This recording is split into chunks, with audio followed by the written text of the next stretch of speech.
देखो फिजिक्स बोले ही नहीं है। इतना अच्छा है सर, उसको कोई तक कंप्लेन ही नहीं आया। बिना फिजिक्स 100 120 आ रहा है। हाँ, देखिए फिजिक्स के साथ आएगा उसका 50 क्योंकि नेगेटिव मार्किंग होगा।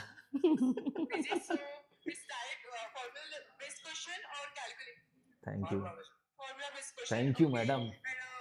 मैडम लोग काम करती हैं।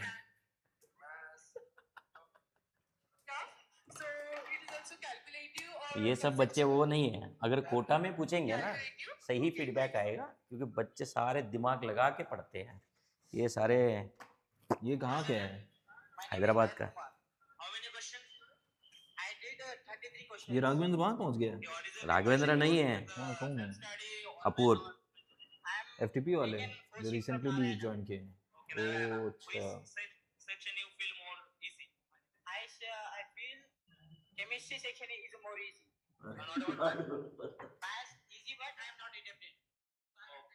Easy, but I have not attempted.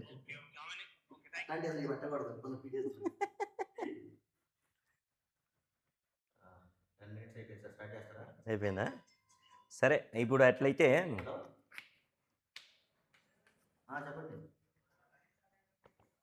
Hello, good morning, చెప్పండి సార్. అవునా? Okay okay sir, okay. ఇంకేం సార్ వాళ్ళే చెప్తారు.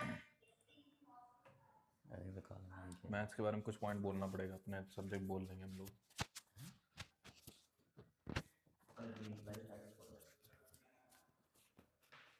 ఏం పెట్టింది ఏంటి సార్ ఇంత పని చేశారు?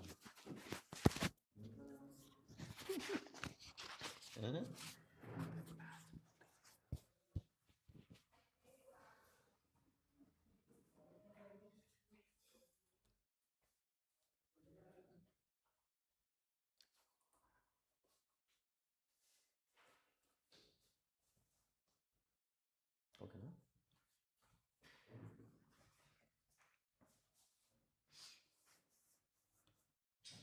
Good afternoon, all students and dear parents, and also the faculty who were the backbone of all the children in this 2-year JEE Main preparation. So, welcome to second day of January 2026 session for JEE Main exam, and we are waiting actually for the information to collect from the students. That means first information, how the paper is, how they have felt, what was the limits, and then negatives and positives, everything we are getting it. So within a few minutes we are going to give all these updates to you, so that upcoming session students can take care of all these things, that if any important points are there, that they can take care of, so that that type of issues they do not face in their sessions. So hope all of our students have done very well in this morning session, and from the little information till now what we have got, the paper was towards like a moderate uh, to around moderate, but little going towards a difficult side. And to talk more about this JEE Main exam, and also particularly with the physics, we are having our senior faculty Zakir Hussain sir also, and myself to introduce. I am MVK Vamsi Krishna, and with us Zakir Hussain sir is also there, physics faculty. Sir, please, what is the update? Any update points you have collected from our students that you want to share it with our students and parents? Actually, the first impression we got from the student is same as the yesterday one, that the paper of the physics was not tough as maths, if I have to say this way, and it was formula based again. But the calculative part we cannot ignore it. And the one more thing we have seen repeatedly happening is this 11th class mechanics is happening. I mean, it's occurring quite a lot. Meaning, I'm talking about rigid body dynamics, which I have said in the previous one as well. Rigid body dynamics, gravitation, these are the chapters, mechanics 1, which are going to be like you get in the 11th class, and they are going to be stick with you And if you just do this properly, you will be seeing this thing in the paper as well. But do not take this thing as a guaranteed.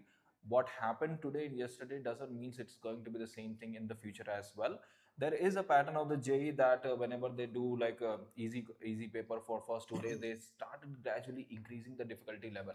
Yes. However, one thing I would point out here is, which sir is also going to mention, that is, it is going to be supported by PYQ, meaning PYQ, if you are doing it, believe me, you are golden. So let's talk about maths. I guess we Sir, have this point, in a yesterday, that is the 21st January evening session also, this point has come, particularly with the physics, that many of the questions were straightforward, strong calculation based. Calculations were there, but strong concept based questions were asked. But they were not something like a very much twisted like that. They were all a very straightforward question. They're If I know the concept right, then the student will definitely able to solve that type of questions. Yes. If the student have anything like a background for ITJ preparation or mains preparation, believe me, it is just simply like F is equals to MA type formulas, because we just got these kind of formula 3 times and that's it. So this is regarding the physics. That's the Okay. first impression Sir, we got. and one more thing, Zakir Hussain sir.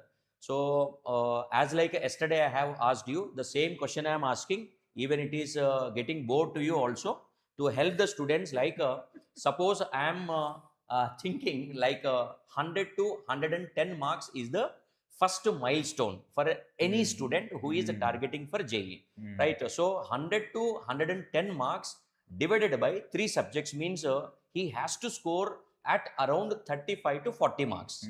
So if he has to get 35 to 40 marks minimum to minimum in physics, what are the chapters you will suggest from 11th standard and 12th standard, which are not very complex, but average students also can prepare such type of set of questions, such type of chapters that will be helpful for all these students for the upcoming sessions. So can you suggest that set of chapters which can make them to clear the cutoff, the first milestone? Yes, let's talk about first, starting with this point. What is the average student? Average student, did the board and have a little bit of a preparation idea. So if we go that route, I would suggest the 12th is going to be much more friendly in that case, because in the 12th syllabus, we have chapters which are pretty straightforward. They are not being twisted, they are not being repeated in other subjects. For example, we have semiconductor. I know people think semiconductor is kind of like semi difficult, but that's not the case. Semiconductor is very easy, especially the part which is called logic gate. If you know anything about maths reasoning, which is like union, intersection, set theory, believe me, it's smooth, it's easy. And after that, if I have to pick another one which is very important, sir, if I have to, that is gonna be the modern physics. Modern physics part 1, modern physics part 2, which is also known as nuclear physics in some books. But the point here is, they are also simple. They are more like a story, you can say. I mean, as long as you know the theory, the formula is very easy to remember. Sorry. And after that, just put the formula, get the answer. However, there is one point I would highlight, which most of the student makes kind of like a mistake. Do not take electrovolt. I mean, it is a unit of energy, but make sure you convert this thing in joules whenever it is needed. This thing is kind of important, I guess, in chemistry as well. Yes, If we yes. have to talk about the, what do you call, atomic structure, right? Yes. In that, we have to be careful about the units. So in physics, units are very important. And the last chapter I would suggest from the 12th class, which is slightly complicated but highly important, and that is going to be geometrical optics. This is one of the things you cannot escape. It is going to be in 12th class. It is also there in 11th and sort of like a 9th and 10th class as well. If you did the CBSE board or SSC board, any board, if I have to say, 1 upon v plus 1 upon u is equals to 1 upon f. So these things are going to be backbone for getting the 40. And do not get greedy. Just do the question which you know, because 1 hour is enough for the physics. Okay, great, sir. Great. Thank you to share this valuable information. And coming to the same question, if I, as a chemistry faculty, if I have to answer it, then I will suggest you need not go extreme high level in any of the part of chemistry. Even you are sticking to the NCERT for inorganic chemistry, because number of chapters are lesser, and weightage, number of questions they are giving in a good amount. Therefore, chapters are easy only. That too to the NCERT level only they are asking. So with a little effort also, they can crack these inorganic chemistry questions. And to say like periodic table, chemical bonding, coordination, compounds, these three are the chapters must and should, even a D and F block elements, right? So these 4 chapters, if they are doing, almost they will be completing 6 to 8 questions, right? So if they are getting even 6 questions also, 6 for the 24 marks you will be getting easily from these 4 easy chapters itself. So that is a very beautiful point in chemistry. The second point is from the physical chemistry, atomic structure is a very independent chapter. In yesterday, January 21st, morning session, board's model question was there. Evening session also board's model question was there. Right? That was surprising, but it was. And also, this chapter is an independent chapter from other physical chemistry, right? And the second one is colligative properties. Definitely from colligative properties, easy chapter, one question will definitely come. And from chemical kinetics, even if you are focusing on a zero and first order, that is much sufficient, because calculation is there, but it is a straightforward calculation only, no twisting, nothing is there. So with these 3 topics also, you can guaranteely get 3 questions. 3 means 3 into 4, 12 question, 12 marks you will be getting. 24 plus 12, that is 36 marks. And from organic chemistry, if we are thorough with IUPAC nomenclature and structural isomerism, then a GOC part and quantitative analysis. Morning came, afternoon also came yesterday. With this 2 to 3 questions you will be getting. And if you are able to get or extend your preparation to the other chapters like hydrocarbon, carbonyl compounds also, then you can score it much well. So whatever the chapters I have told, with all these shifts experience, we are saying that easily the student, by focusing on these chapters, can get to around 50 to 52 marks, sir.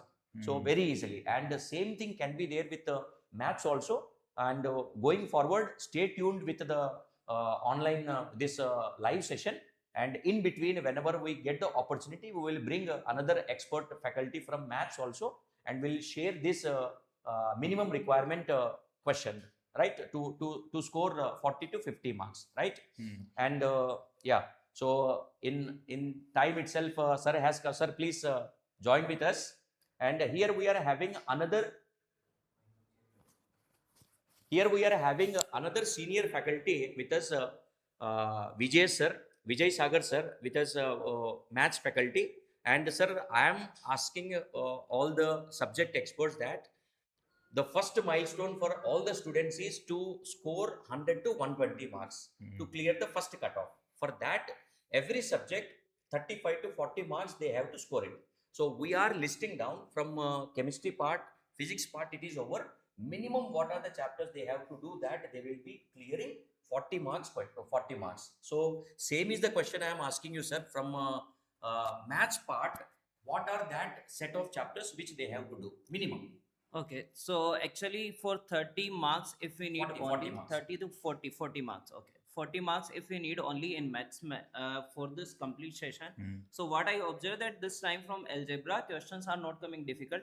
So for those students, sequence series, quadratic equation, 1, 2, 3 are the chapter from where the number of question will be 2 or 3 always. One is the vector 3D, from that one straight line always comes as 1 or 2 questions. Okay, then other is the indefinite and definite integration also. So if we count just what student need to prepare very well, one is the quadratic equation, sequence series, then vector 3D is the important, other is the definite integration, and after that one they need to do the indefinite integration. Differential equation is the one chapter from where always they are asking the question, and that is never be difficult in this complete session. And last 3 papers questions didn't come difficult from the chapter differential equation, so that also be better for them to prepare. And along with that one, differential equation as it is done, area under the curve, till now I saw the less questions from the area under curve, but now they are going to ask it. Sir, one more along with this set of questions, one more suggestion if you can give. It should be such a chapter which with less effort, easily to be completed, but they can guaranteely get 1 or 2 questions like that. Any topics are there that we can suggest to the 28th session, because they are getting 3 days in between also. So from now onward, they are having 5 to 6 days time. So any suggestion is there, like Okay, 1 2 it topics like means that? you want to know the chapter from where the questions is going to be easy, Yes, and yes, student those yes, who are average in maths also going to yes, be get the marks. yes. So one is the sequentiary, simply AP GP questions they need to practice. Okay. Okay. Other is the definite integration properties based question they need to do. Okay. In indefinite integration also this time they are not asking difficult and linear questions. So Okay. just simply like formula wise, NCRT wise questions also they do. Still they are going to so get the suppose marks. if this AP, GP, definite integration, indefinite integration, all these three And together, and differential equation differential also, equation. because question they are asking easy one. Okay, so from these 4 topics, how many questions we can we expect 2 questions from these two? From Four? these 4 chapters, up at least 3 questions will come. 3 questions. Very nice. So And can it be completed from by the students if even they start preparing today? Like means one day. Within one day, can they complete these 4 topics?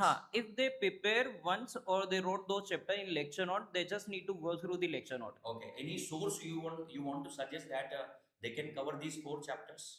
Yes, sir. If they have their one lecture note, very well. If not, then the reso material will be the more than Okay. sufficient for theory wise. Okay. Theory and example also we have in sheet now. It's already there in the solved example. example. And from the yesterday's paper, can you match the level of the questions asked yesterday with the 2025 questions in these 4 topics? In 2025, they asked the difficult, but this time they are asking average or easy questions. Achha, from these. Comparatively it is comparatively. comfortable. And if I talk about the today's morning shift, then just now only I talked to one student. He called me, and actually how he did around the 65 66 questions. Oh, Out of those, in Okay. chemistry he did 20 to 23, and mostly are correct only. In Great. physics also he did 20 to 23. great. And great. in maths, actually, he says that, sir, all the questions are doable. Even Okay. I can do all the 25 or 24 question at least, but actually time was not Wow. sufficient. This is one of That the is rare point good- we listen good from the one. students that Ah. we can do all the 25. Actually, Right. today's morning shift is like, if a student is very well prepared, then he cannot miss more than 1 2 questions. Oh, okay. Which means they are going to score a lot. Yes. Generally, actually, whenever mathematics paper is coming difficulty, from the easy chapter also they give the difficult question after the COVID. Okay. But today, from matrices determinant, they give the easy question, which we discussed now Just also. And in AP also they give easy question. Oh. Hmm. In quadratic equation also they give easy question. From the modulus also they give the easy question only. Okay. Hmm. So from the algebra, generally those students who are not very good in maths prepare the algebra at least, Okay. because algebra is the part from the Basic. 10th, 9th where they like it. Hmm. So it might be with this feedback, it might be a good news for the student that we can see the smile and cheerfulness in Yes, the and students who are After a coming to while, they are doing a lot in examinations maths. Yes. And Definitely. actually, I also don't think that always algebra. This time, surprisingly, from algebra they didn't ask the difficult question. Okay. And in today's shift, whatever I got the question till now, approx 9 10 questions which we got, that all the algebra questions are easy only. Okay. Hmm. Okay, sir. So with this analysis, we will quickly start with the few number of questions we have collected, right? So after this, if any time is available in between, let us give some more suggestions, very valuable suggestions for the students for their betterment. Yes. Thank you, sir. So please continue, sir. Okay, sir. So, dear student, now we start our mathematics part.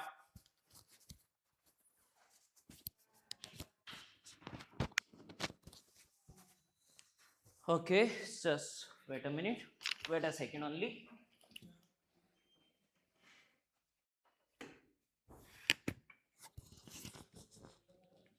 Okay, so dear student, this is the first question. Okay, this is the question from the chapter, the sequence and series. Our chapter is sequence and series. By the way, topic is arithmetic progression and it is easy only.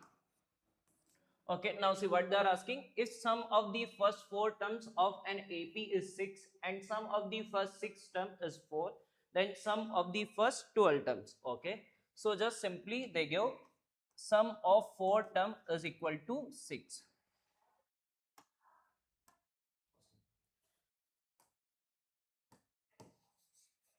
Sum of,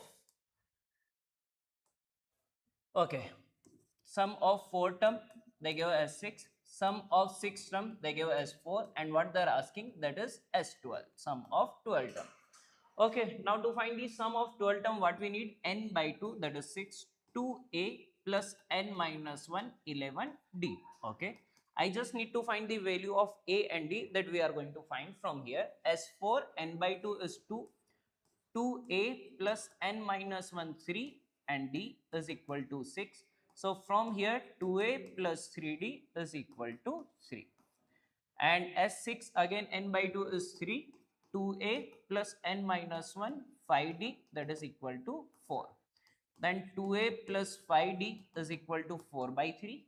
And as here we have 2a plus 3d equal to 3. I just need to subtract. We solve them and we get the value of a and d. 2a to a cancel. 2d is equal to 4 by 3 minus 3, that is minus 9, and 5 minus 9, that is minus 5 by 3. Okay, 4 minus 9. Now d is equal to minus 5 by 6 we got. That value of d we are going to put here. Then 2a plus 3d. 3d is equal to minus 5 by 2 equal to 3 only. Then 2a equal to 3 plus 5 by 2, that is equal to 11 by 2, and a is equal to 11 by 4. Okay, we got the value of a and d. Now I'm just going to put the value. 2a 11 by 2 plus 11d, if we multiply, then 11 times minus 5 by 6. Okay, now we multiply it, so that we are getting 33, and 6 cancel, minus 55. So just simply what we got, minus 22. So our correct answer is first one only. Okay, this was the easy one. Obviously those all who are good with the formulas only, it means you can say that just simply formula based question. Now coming to next part, find the number of real solution of this equation. Okay, so here is the mixture of the modulus and quadratic equation. By the way, this is process wise, it is also easy, but little bit it might be lengthy for you.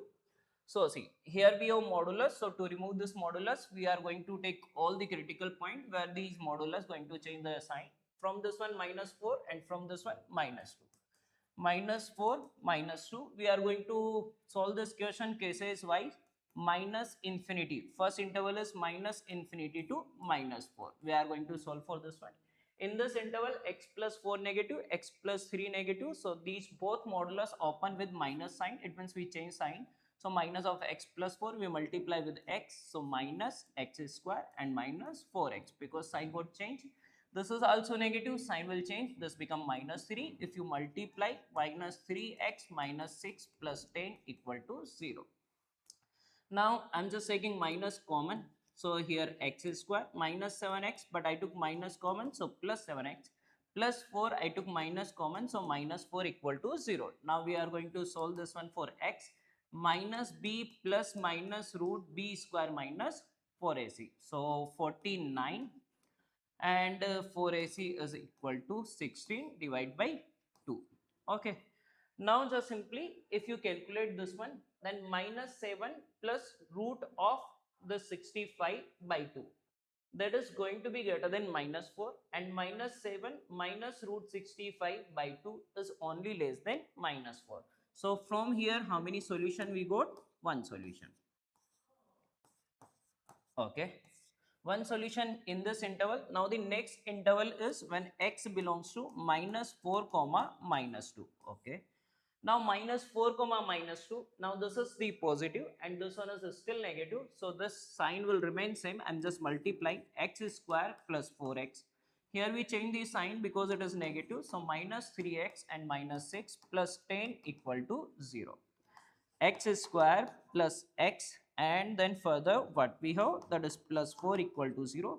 But as it's a d is less than 0, b square minus 4ac value is less than 0, d less than 0, so this cannot be 0, it has no solution. no solution. So in this interval, we didn't got any solution. Now the third case, when x is minus 2 to infinity. In minus 2 to infinity, these both are positive. Directly we open this modulus, we just multiply x square plus 4x and 3x, that is equal to 7x. Then here 6 and 10, that is equal to 16, equal to 0. Acha, it's a D also. When you find, then you will see that b square minus 4ac is less than 0. So no solution.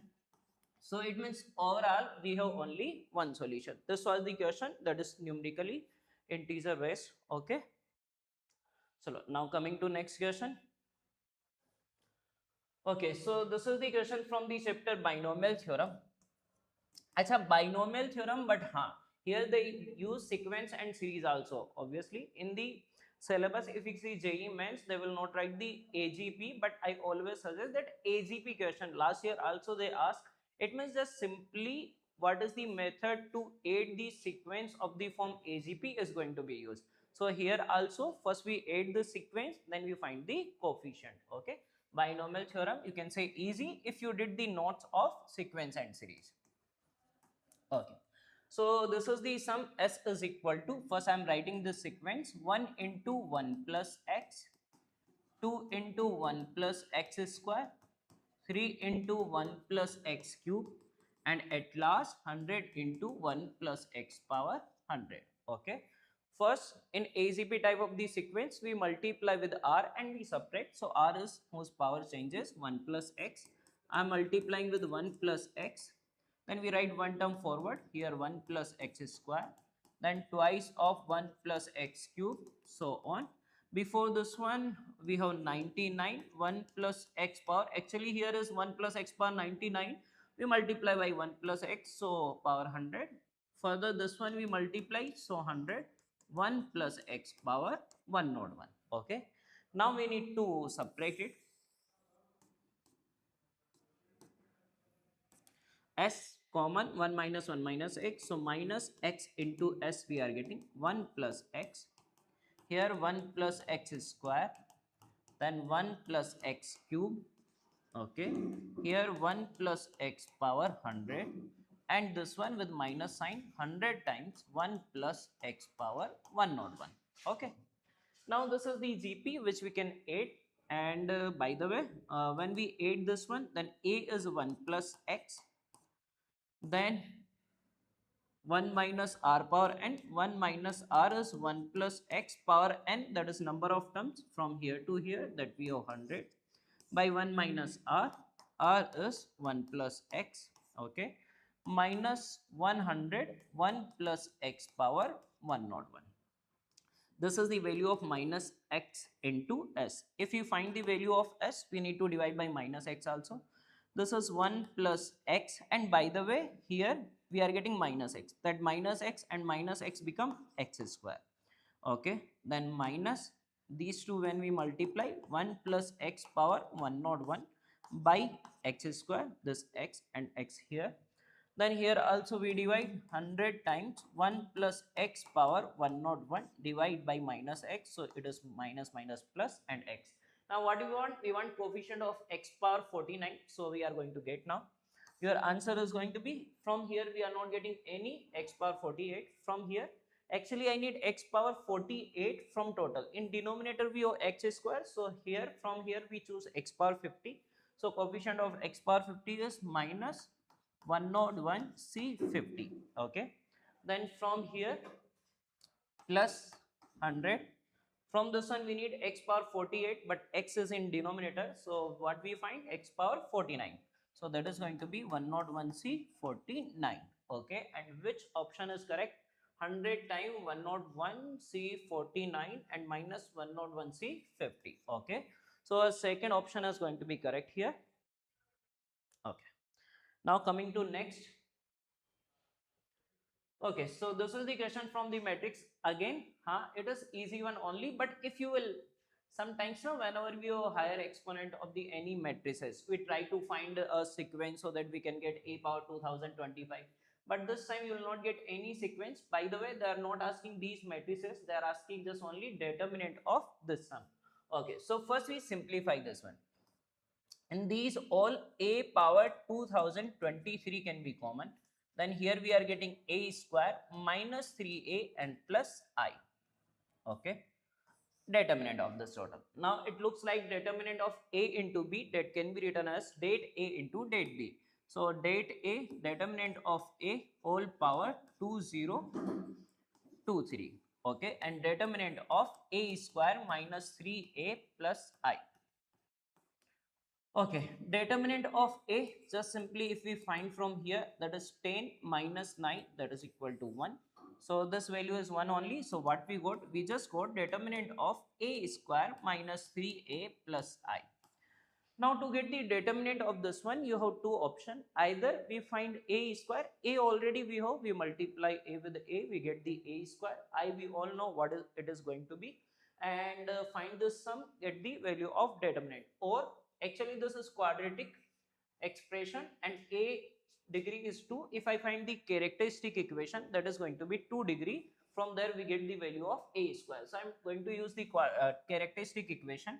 To get the characteristic equation, what we use? Determinant of a minus xi equal to 0. Okay. So when I write determinant of a minus xi, what we are getting? 2 minus x, then 3 and 5 minus x equal to 0. We multiply.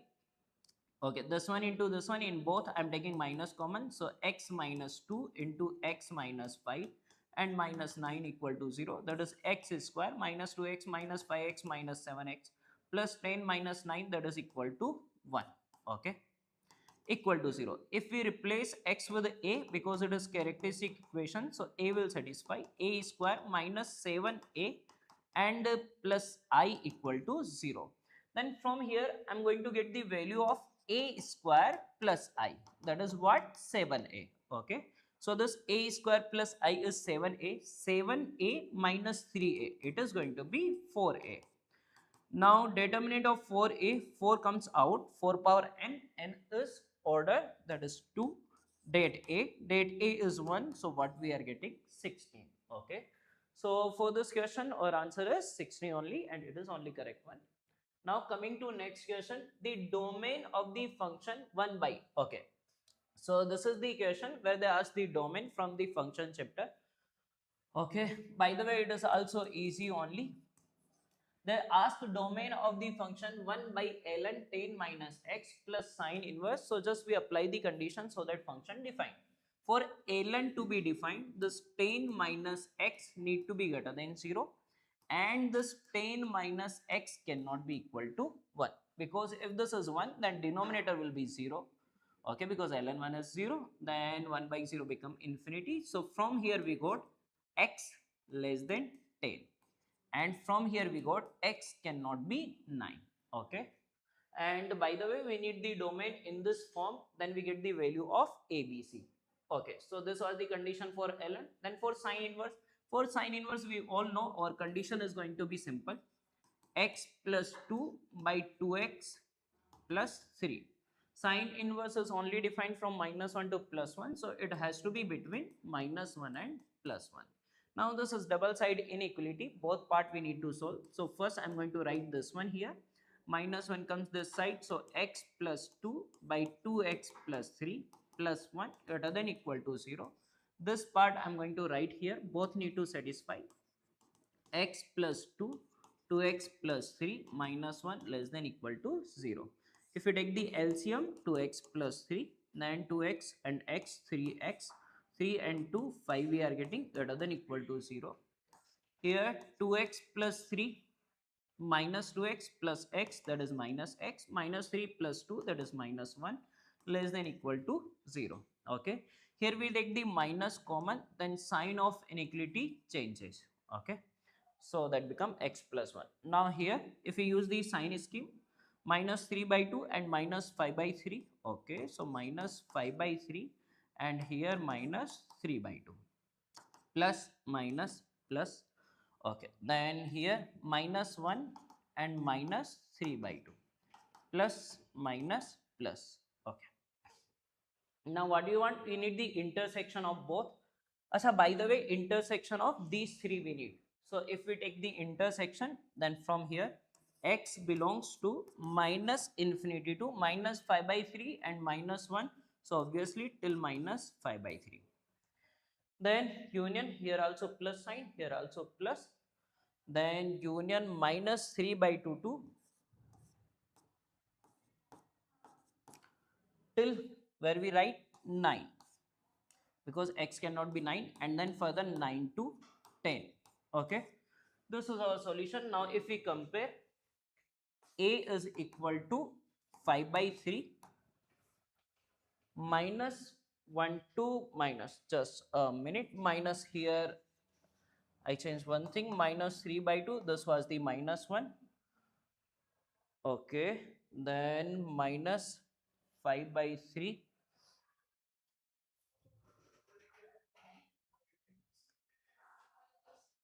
Okay, minus infinity to this one. Now, if we take the intersection of these two, we are going to get minus 1 to 9. Minus 1 to 9. Okay. Now, B is equal to 9 and C, if we compare, that is equal to 10. Now, we need the value of B plus C plus 3A. So, B plus C plus 3A. B is equal to 9, C is equal to 10 and 3A is equal to 5. So, what we got, that is equal to 19 and 5 is 24. Okay, so our answer is going to be 24. Okay, now, okay, this was the maths part. Now for the physics part, Raghavendra sir, I welcome you. Please come.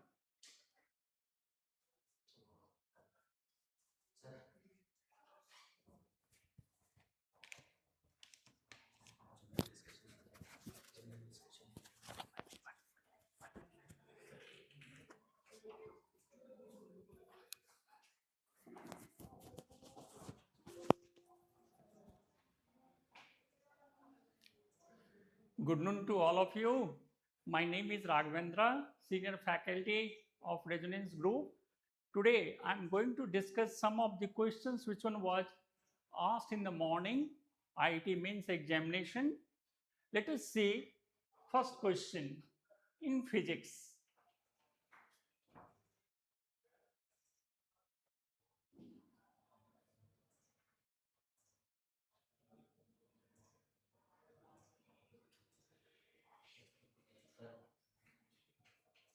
Yeah, check. Physics paper is just moderate. It was not so easy like yesterday's paper. Yesterday paper was damn easy, but today it is a bit moderate to difficult.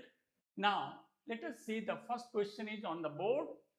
You have two disks having same moment of inertia. So you have a disk, two disks you have, their moment of inertia, they say you equal. You know that moment of inertia of a disk is mr squared by 2, right? They are telling you, if you take its radius r1, its radius is r2, they have given you r1 by r2 is 1 by 2. Their thickness is different. Moment of inertia is equal. Ratio of radii they have given you, and thickness ratio they are asking you. T1 by T2 will be how much? Check. I is same. It means mr square by 2 will be same. Now m is how much? You know that m is pi r square T, this is volume, into density. If I take moment of inertia, this is pi r squared T rho r squared by 2. This is m r squared by 2. So I become pi r 4 T rho by 2. Now you see, in this expression, what quantities are equal for both the disk. Your I is the same, pi is a constant, 2 is a number, rho is same, it means that TR4 is constant. If I am taking T1 R14 will be T2 R24. Easy, no? Now they are asking you T1 by T2. This will be R24 by R14. Now R1 by R2, they have given you 1 by 2. This is 1 by 2. The R2 by R1 will be 2 by 1. So this will become 2 by 1 power 4. This is, or T1 by T2 will be 16 by 1. Means the ratio of thickness of both the disc will be 16:1. Let us check the answer. Your answer is number 2. Easy. You have to remember moment of inertia of a disc. Actually, we should remember moment of inertia of all the quantities. Whether it may be ring, it may be disc, it may be sphere, hollow sphere, solid sphere, cylinder. It will be useful. If you are not knowing, you can derive it. Understood, no? Now, I'm moving to next question. In series RL circuit, voltage of battery V, they have given you 10 volt. And inductance and resistance also are given to you. Resistance, they have given you 10 ohm. From here, I max, you get it. It will be 10 by 10, 1 ampere. Keep ready. Now, self-inductance also they have given you. They have given you L 10 milli. Milli means 10 to the power minus 3 Henry. This is 10 to the power minus 2 Henry. 0.01 Henry. Now they are asking you energy stored in the inductor when current reaches 1 by E times I max. The I max is 1 ampere. It means that current should be equal to I max by E. E, you know its value, I max by 2.718. I max is 1 ampere, so I will be 1 by 2.718. Clear to you? Now they are asking you energy stored. You know the formula for energy stored, E equal to half Li square. So energy stored is half Li squared, half, this is 0.01, and I is 1 by 2.718 squared. So this is 0.005 and 2.718 will be nearly 7.4. Nearly I am making. So you can write as 5. See here it is joule. Answer given in millijoule. So I have multiplied by 1000. If you multiply by 1000, 0.005 into 1000 will become 5. So it will be nearly 5 by 7.4. Then it will become millijoule.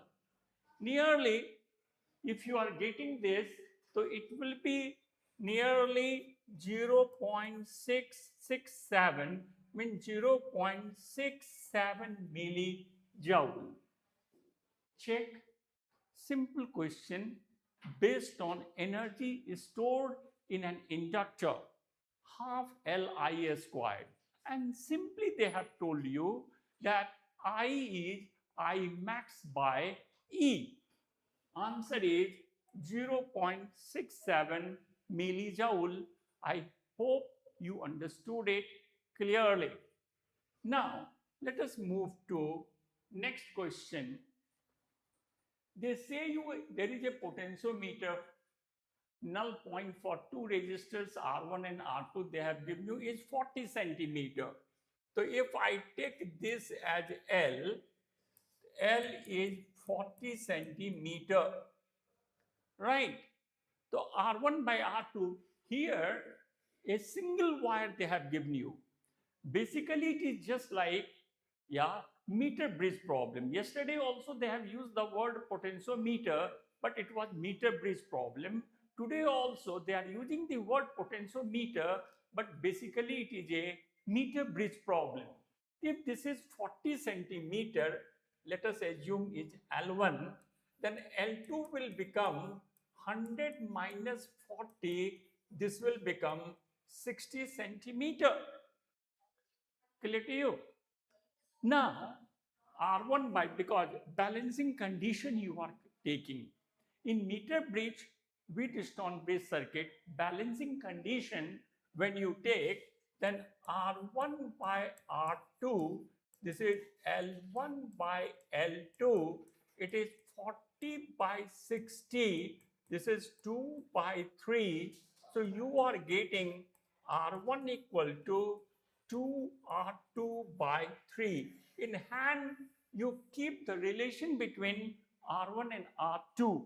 It will be useful further. Now, they say that if 16 ohm is connected in parallel to R2, if you are connecting 16 ohm here, this R2 is there, this is R2. And now you are connecting 16 ohm. This is in parallel. So equivalent resistance will be how much? You know, in parallel combination, R1, R2 by R1 plus R2. So this will become 16 R2 by R2 plus 16. Now, they say you that null point now is at 50 centimeter. You have not changed R1, no. You have kept 16 ohm with R2. So now what will happen? This equation R1, and at the place of R2, you have 16 R2 by R2 plus 16. And this is becoming now from 40 to now 50 centimeter. The 50 by 100 minus 50. The 50 by 50 is 1. So this is your 1. So you have R1, R2 plus 16, this will go up, and 16 R2, this will become equal to 1, or R1. R1 in the beginning you have kept ready. So R1, R2 plus 16, and this is 16 R2.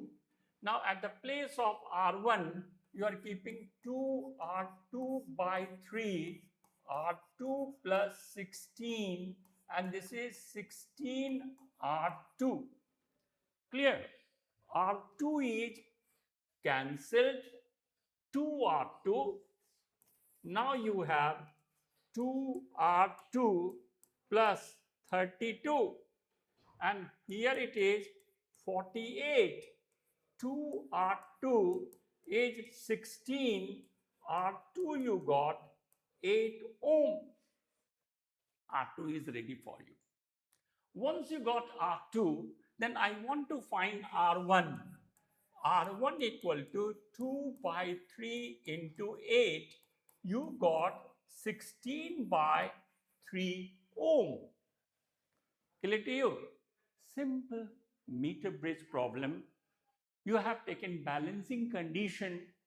First, you have taken R1 by R2 equal to L1 by L2. That is L by 100 minus L. Second time, because they have connected 16 ohm in parallel, so in parallel combination, this will become 16 R2 by R2 plus 16. There is simple change, only one formula you have used, and answer is R1 is 16 by 3, R2 is 8.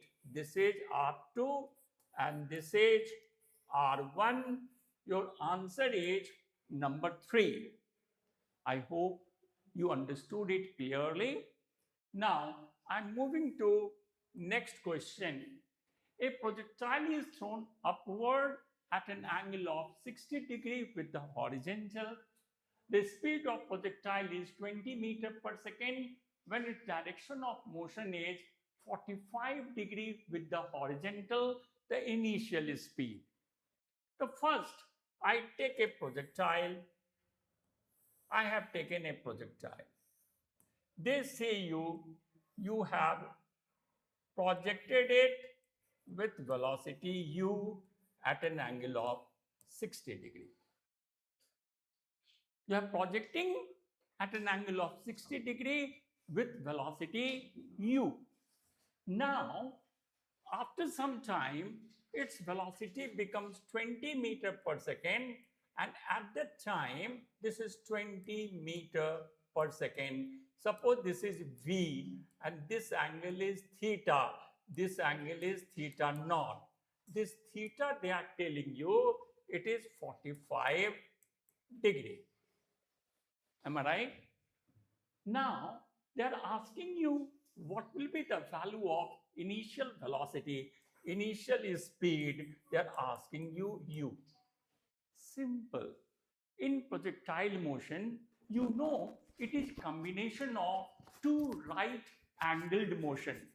One in horizontal direction with constant velocity and in vertical direction with constant acceleration, that is acceleration due to gravity you are taking.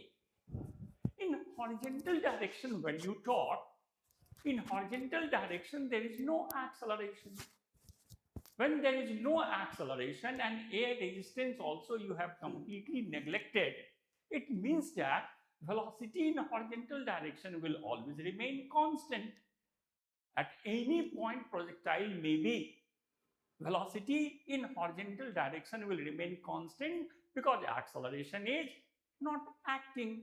It will act if you consider air resistance and all. But in idealistic condition, we are completely neglecting air resistance. So what will happen here? Horizontal velocity we will consider to be constant. So if you take at initial point, its horizontal velocity is u cos 60 degree, right?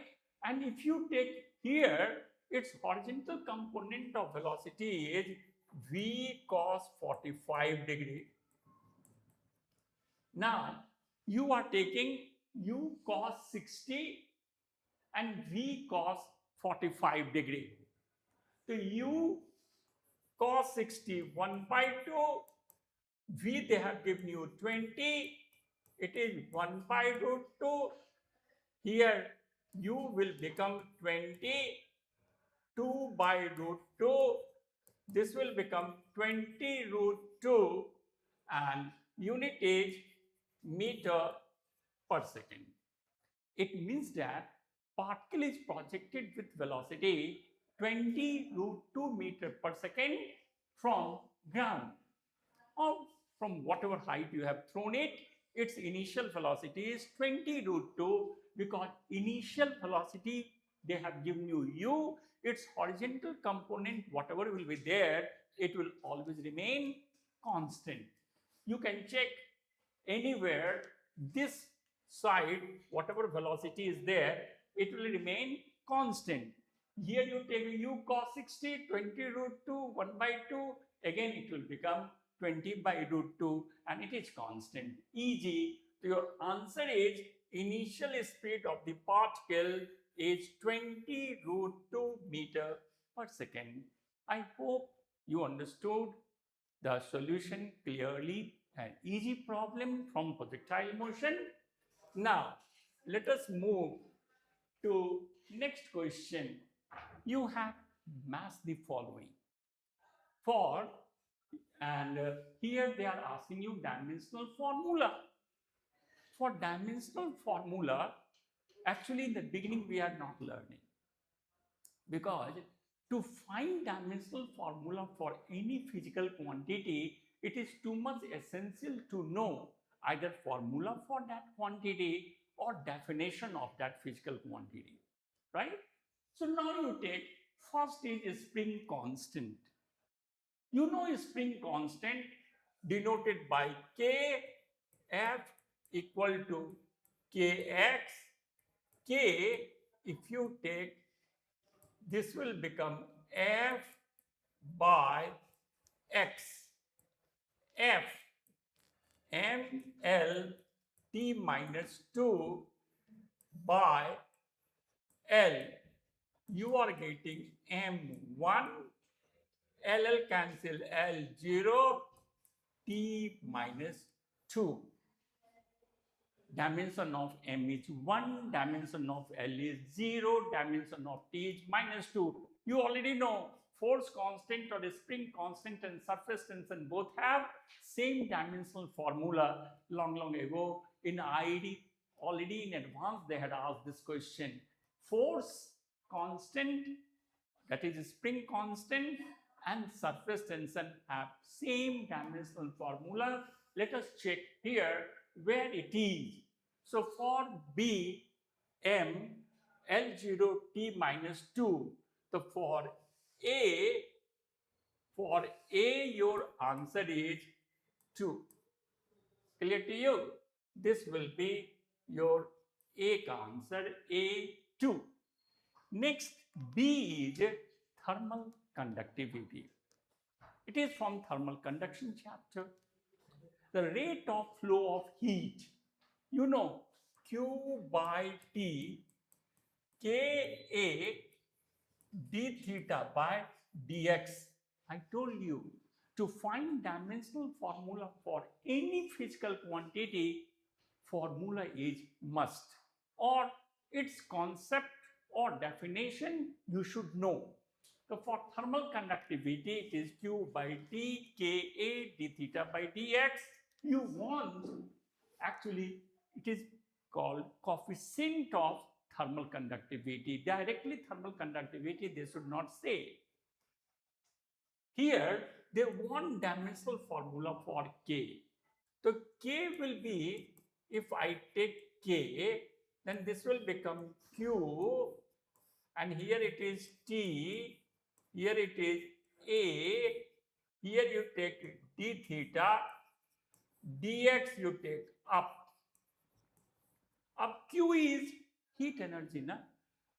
The heat energy ml2, any form of energy, unit in SI is same joule, dimensional formula is same ml2 t minus 2. So for Q, it will be ml2 t minus 2, dx is L, t is t, A is L2, and d theta is K. Am I right? So now you check where is K. Here also you have K, here also they have given K. Okay, now, so you will have M. Okay, here you have L2 gone, one L is there, T minus 3, K minus 1. M, L, T minus 3, K minus 1 is here. So this is your B, means for this it is number 4. Okay? You have to take number 4 for thermal conductivity, MLT minus 3, K minus 1. Next is Boltzmann constant. Energy by temperature, ML2 T minus 2 divided by K. ML2 T minus 2, K minus 1, verbally you can say ML2 T minus 2, K minus 1. Anyhow, I will be writing for this symbol small k, I am taking energy by temperature, it will be ML2 T minus 2, and here it is K, this will become Ml2T minus 2K minus 1. Check where it is. It is number 1. So for this it will be D, or it is number, here it is number 1. Okay. So you have C beta. This one is Ml2 T minus 2 K minus 1. That is for Boltzmann constant. Now, last one is inductance. Inductance, already you know energy. Energy equal to half Li squared. Now, for L, this will become 2E by I squared. Of energy, just now you have taken Ml2T minus 2 to a number Ml2T minus 2, and here it is I2. At the place of, either you can take I for current, dimensional formula, or you can take A. Here they have taken A. So I will take it as A. So I will have Ml2T minus 2A minus 2. You will have Ml2T minus 2A minus 2. So this will become your D. So this is your 1, 2, 3. Check now. Answer for A is 2. For B, it is 4. For C, it is 1. For D, inductance, you have number 3. I hope you understood it clearly. Now my other colleague will be coming to explain other subject. Thank you to all of you.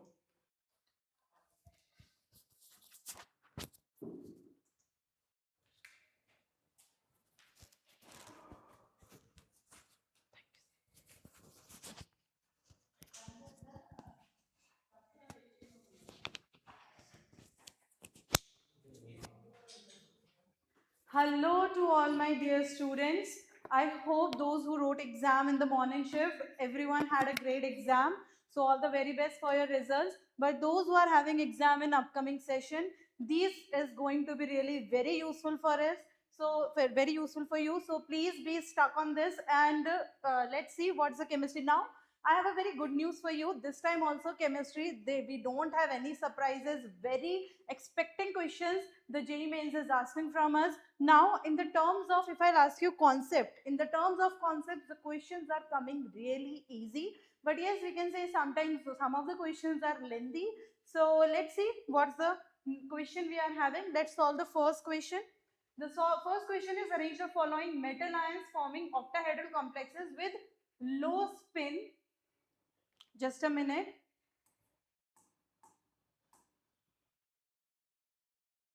Okay, so we are all set. So the first question we are having is from the inorganic chemistry, and that too coordination and CFT. Why? Because I can see here low spin complexes and octahedral complexes. So I can say coordination complex. Topic is CFT. So let's solve the question. Arrange the following metal ion octahedral complexes with low spin. Now it has said you for the low spin complexes. Increasing order of unpaired electron. So what you have to see, unpaired electron. Let's talk about it. If I talk about manganese, so manganese atomic number is what? 25. So configuration will be 4s2 3d5. But this is not what given to us. They have given to us Mn3 positive. Because they have given Mn3 positive, it will be very easy. 4s2 3d4. Now what is that? 4s0 3d4. 4s0 3d4. Now it has said me octahedral complexes. Octahedral complexes means T2G will be lower and EG will be upper. So it will be something like this. Now because it has seen the low spin complex, we must memorize here that it is going to done a pairing, right? So for electrons, we need to do a pairing here. So I can say number of unpaired electron from Mn I got here is 2. Understood? So number of unpaired electron I got here is 2. Again, the next one what I am having is chromium. Now chromium atomic number is 24. Now you should remember here it has a exceptional configuration, that is 4s1 3d5, but what is asked to us is Cr3 plus. Cr3 plus means 4s0 3d3. Understood? One electron from here and two electron from here are gone. So it will become 4s0 3d3. Again, it is a low spin complex, octahedral complexes. So it will be something like this. Number of unpaired electron will be 3. Now next I am having is iron, Fe3 plus, Fe3 plus. If I talk about the general configuration, 4s0 3d6, 4s2 3d6, 4s2 3d6, but 3 positive means 4s0 3d5, 4s0 3d5. Now I have to put it in T2G and EG. Low spin complex, we need to memorize it, and now we have to do the fill the electron according to the low spin complex. I have to do the pairing. So number of unpaired electrons comes out to be 1. Number of unpaired electron comes out to be 1. Last I am having is cobalt 3 positive. Cobalt 3 positive, atomic number 27. If I talk about the general configuration will be 4s2 3d7, but it is plus 3. Plus 3 means 4s0 3d6. 4s0 3d6, again filling it according to the octahedral complexes, that is a low spin complex. I have to do the pairing 1, 2, 3, 4, 5, 6. Number of unpaired electron I can see is 0. So I got my answer. What is the number of unpaired electron? Highest number unpaired electron is in chromium. So the answer can be either option 1 or either option 2, that is 3. Then after chromium, I have the maximum number of unpaired electron in manganese. So after chromium, the answer is manganese. So I got my answer. What is the answer? Answer is option 1.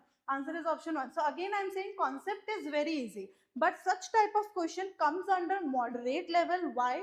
Because you need to be very calm and very clear while solving such questions, because you need to be very clear about the atomic number, about the low spin complex, that there the pairing need to be occur. Octahedral it is given, so T2G will be lower, Ag will be high. So such thing, clarity should be in your mind. So here's your, in such question, attitudes is a big thing. If you are not panic, if you are cool and calm with your mind, you can easily do this question. Because in such question, even a small mistake can take you the -1. Okay, now going to the next question. What's the next question? I can see is from the organic part, and the again very easy question, memory based question. If you remember the reagent's name, it is easy for you. So AgNH3 whole twice, again I know Ag, so that is what tolerance reagent. So that means A is option 3. A is option 3. If this is the option what I am having right now, obviously these are memory based question. So if these are the option, this question is really very easy for you, because only option 3 is having the A third option, right? But okay, but let's see. ZnHCl, I think everyone remember this thing. ZnHCl, HCl is Clemmensen reduction. So option B is 2, NH2, NH2KOH is your Wolff-Kishner reduction, C is 4, and D is 1, that is a filling solution, Cu2 positive, OH negative. So option 3 is the correct answer. Again, the easy question, very easy I must say, doable question. Okay, let's move on to the next question. What is the next question? Next question is from the biomolecules. What is the statement 1 is saying? Sucrose is dextrorotatory and upon hydrolysis it becomes levorotatory. Is it so? Yes. Sucrose hydrolysis to the glucose and fructose, where glucose is dextrorotatory and fructose is levorotatory. But because levorotatory is fructose is levorotatory and it is negative part is magnitude is more. Fructose levorotatory is -92.5 and your glucose dextrorotatory is +52.5, right? So magnitude of levorotatory is more, hence the hydrolysis of sucrose will give you levorotatory. So it is a correct option. Sucrose on hydrolysis give glucose and fructose levorotation, and dextrorotation for fructose, big no, because glucose is dextrorotatory and fructose is levorotatory. Understood? So option statement 2 is wrong, statement 1 is correct and statement 2 is incorrect. Option 3 is the correct answer. Again, the memory based question, very easy question. First of all, when we start biomolecules chapter, this is the first thing what we learned in that chapter. Understood? Okay, next question. Which of the following is correct order of reactivity in given nucleophiles when treated with CH3-br methanol? Nucleophile question. Can you see the questions are repeating? Now, in last session also, that is the 21 January, the evening shift, nucleophilicity is asked in that, and again the nucleophilicity is asked in this question also, in this shift also. So we are getting the repeated questions. Now you will see in next shift also, in next sets also, which is going to discuss earlier. So in that also the questions and the topics are repeating, right? So for the upcoming shift, there's a very good thing for you. So F negative, I negative, C2H5, that is your OR negative, I can say, and this is your OPH negative. Understood? So let's talk about this question. We know top to bottom nucleophilicity increases. So more will be the size, more will be the nucleophilicity. Hence, the largest size is of the iodine. Hence, iodine is most nucleophile. So answer can be 2 or 3, where I negative is the highest nucleophilic in nature, right? So answer will be 2 or 3. And the least size will be the least nucleophile. So I think F negative is the least nucleophile. I got the answer, but still let's see it. This is OR negative, that is OC2H5, and here it is OPH. Now because of the resonance, here the negative charge got stable, hence its nucleophilicity decreases as comparative to the OR negative, right? So option is 3 correct. Third option is correct. Again, if you just, in the last shift also we have seen the GOC questions are coming in this shift. 1 or 2 question you can easily expect. Moving on to the next question. Okay, given below the two statement, again I came up with one more of the inorganic question. HX bond length is higher in HCl and HF. Now I can say this question moreover belongs from the P block, but yes, we cover these things in the chemical bonding also. So don't be hyper that P block questions are coming as a result. You only have to talk about, but it is very easy question. We can expect these things in chemical bonding also, right? So HX bond length is higher in HCl than HF. Very correct. Why? Because Cl is greater in size comparative to the fluorine, as it is 1s and 3p bonding. Here it is 1s and 2p bonding. So understood why HCl bond length is greater than HF. It is correct only. The lowest boiling point in hydride of group 15. What is the hydride of group 15? NH3, PH3, SBH3 and BiH3. Understood? So these are the hydrides of group 15. And if the question is talking about the boiling point, so boiling point top to bottom decreases, but due to the hydrogen bonding NH3, boiling point is higher. So who have the lowest boiling point in group 15? That is the PH3. Now please remember, it has only said you hydride and the covalency is 4. Having covalency 4? No. PH3 is covalency 3 and its boiling point is least. So the lowest boiling point in hydride of group 15 element is having covalency 4? No, it is 3. So option statement 2 is incorrect. So what is the option I am having is, correct option is option 3, where statement 1 is correct and statement 2 is incorrect. Understood? So till now, whatever the questions we have discussed here, I didn't find any of the question very difficult. All the questions were easy, doable. So okay, all the very best. So let's move on to the set 2, and I'll ask mathematics faculty to take your next question.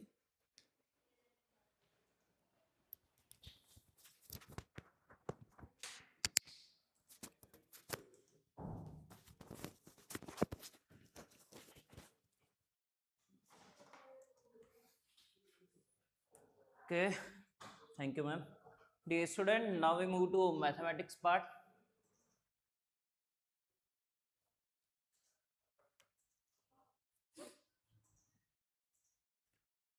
Okay, let's start.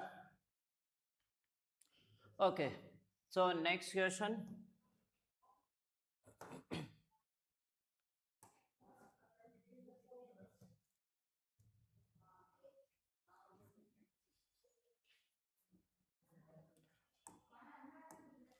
Okay, so the question is the M is the set from 1 to 16 natural number, and R be a relation on M defined by X related Y if and only if 4Y equal to 5X minus 3, then the number of the element required to added in R to make it symmetric. Okay, again, yesterday also one question came from the relation, here also it came from the relation, and obviously from the function chapter, it means 50% chance that in any exam you will get the questions from the relation type of the relation format. Okay, so as they wrote, X is related to Y if 4y is equal to 5x minus 3.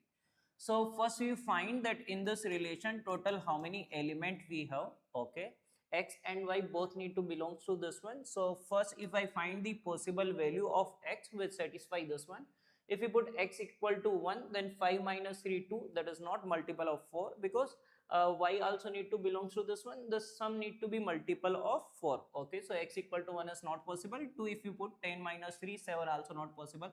If you put 3, then actually 15 minus 3, that is 12, that is divisible by 4, so it's fine. If x is equal to 3, 12 by 4, then y is also equal to 3. Then next one, if I put 4, 20 minus 3 not divisible by 4. If I put 5, 25 minus 3, 22, nah. If we put 6, then 30 minus 3, 27. If we put 7, then 35 minus 3. So that next is going to be 7. Okay, so it is 32, 7 comma 8. Obviously difference is the 4, so next is going to be 11, 45 and minus 3, that is 55 minus 3, that is 52. 52 divide by 4, so what we are getting, 13. Then next one is going to be 15. 75 minus 3, that is equal to 72. If we divide by 4, we are getting 18, but actually y cannot be 18. It means these are the only element what they are asking. Then the number of element required to add it in R to make it symmetric. So what we need to add, we need to just add 8 comma 7 and 13 comma 11. Like for this one nothing to add, these two only we need to add. Okay, so what is our answer? That is the two element we need to add. Okay, now coming to next, the solution of the differential equation x dy minus y dx equal to root x square plus y square into dx. Okay, this is also a easy one, only standard. So till now whatever question they give from the differential equation, all are based on ordinary, like just method of differential equation you need to apply, whatever solving possible. And actually there is no critical type of the question came till now. So if we first, I'm going to find value of dy by dx. So dy by dx, I divided by dx, I'm dividing by x here, so I'm writing all the terms in right. So y by x, this y and by x, and this dx came here, again this one divide by x, so what we are getting, root over 1 plus y by x whole square. So obviously dy by dx is a function of y by x, homogeneous differential equation. So what we do, we put y equal to vx, we differentiate this dy by dx equal to v plus x into dv by dx. We put value of dy by dx, y by x is v, so it is v, and plus root over this is 1 plus v square equal to v plus x dv by dx. This v and v cancel. Now terms of x with the dx, so dx by x, and terms of v with the dv, dv by root over 1 plus v square. You can say one simple problem. Okay, now we just integrate. Dx by x is ln x. I am writing coefficient of integration also this side, see. Then dv by root 1 plus v square, that is ln v plus root 1 plus v square. Okay, ln x plus ln c, cx, and here v plus root 1 plus v square will remain. V is equal to y by x, so cx equal to y by x. Here also 1 plus y square by x square. X square LCM, that comes out become as x. Then x LCM multiply this side, what we are getting, cx square equal to y plus root over x square plus y square. Okay, so this was not the difficult one. So by the way, which option is correct? Root over x square plus y square equal to cx square minus y. Cx square minus y, fourth one only. Okay, now coming to next question. Okay, so question is the number of the value of x satisfying tan inverse 4x plus tan inverse 6x equal to pi by 6, where x belongs to minus 1 by 2 root 6 comma 1 by 2 root 6. By the way, this value of x is not the OR problem that they give, because at last tan inverse x plus tan inverse y, we have two formula, so one we need to use. Okay, so what we need, value of x will satisfy this equation in this interval. So again, question of ITF, inverse trigonometric, and it is also based on simple formula only, because every student remember tan inverse x plus tan inverse y. So if we use the formula tan inverse x plus y, 4x plus 6x divided by 1 minus xy, if we multiply, what we are getting, 24x square equal to pi by 6. We take 10 on both sides. Here is the 10x divided by 1 minus 24x square.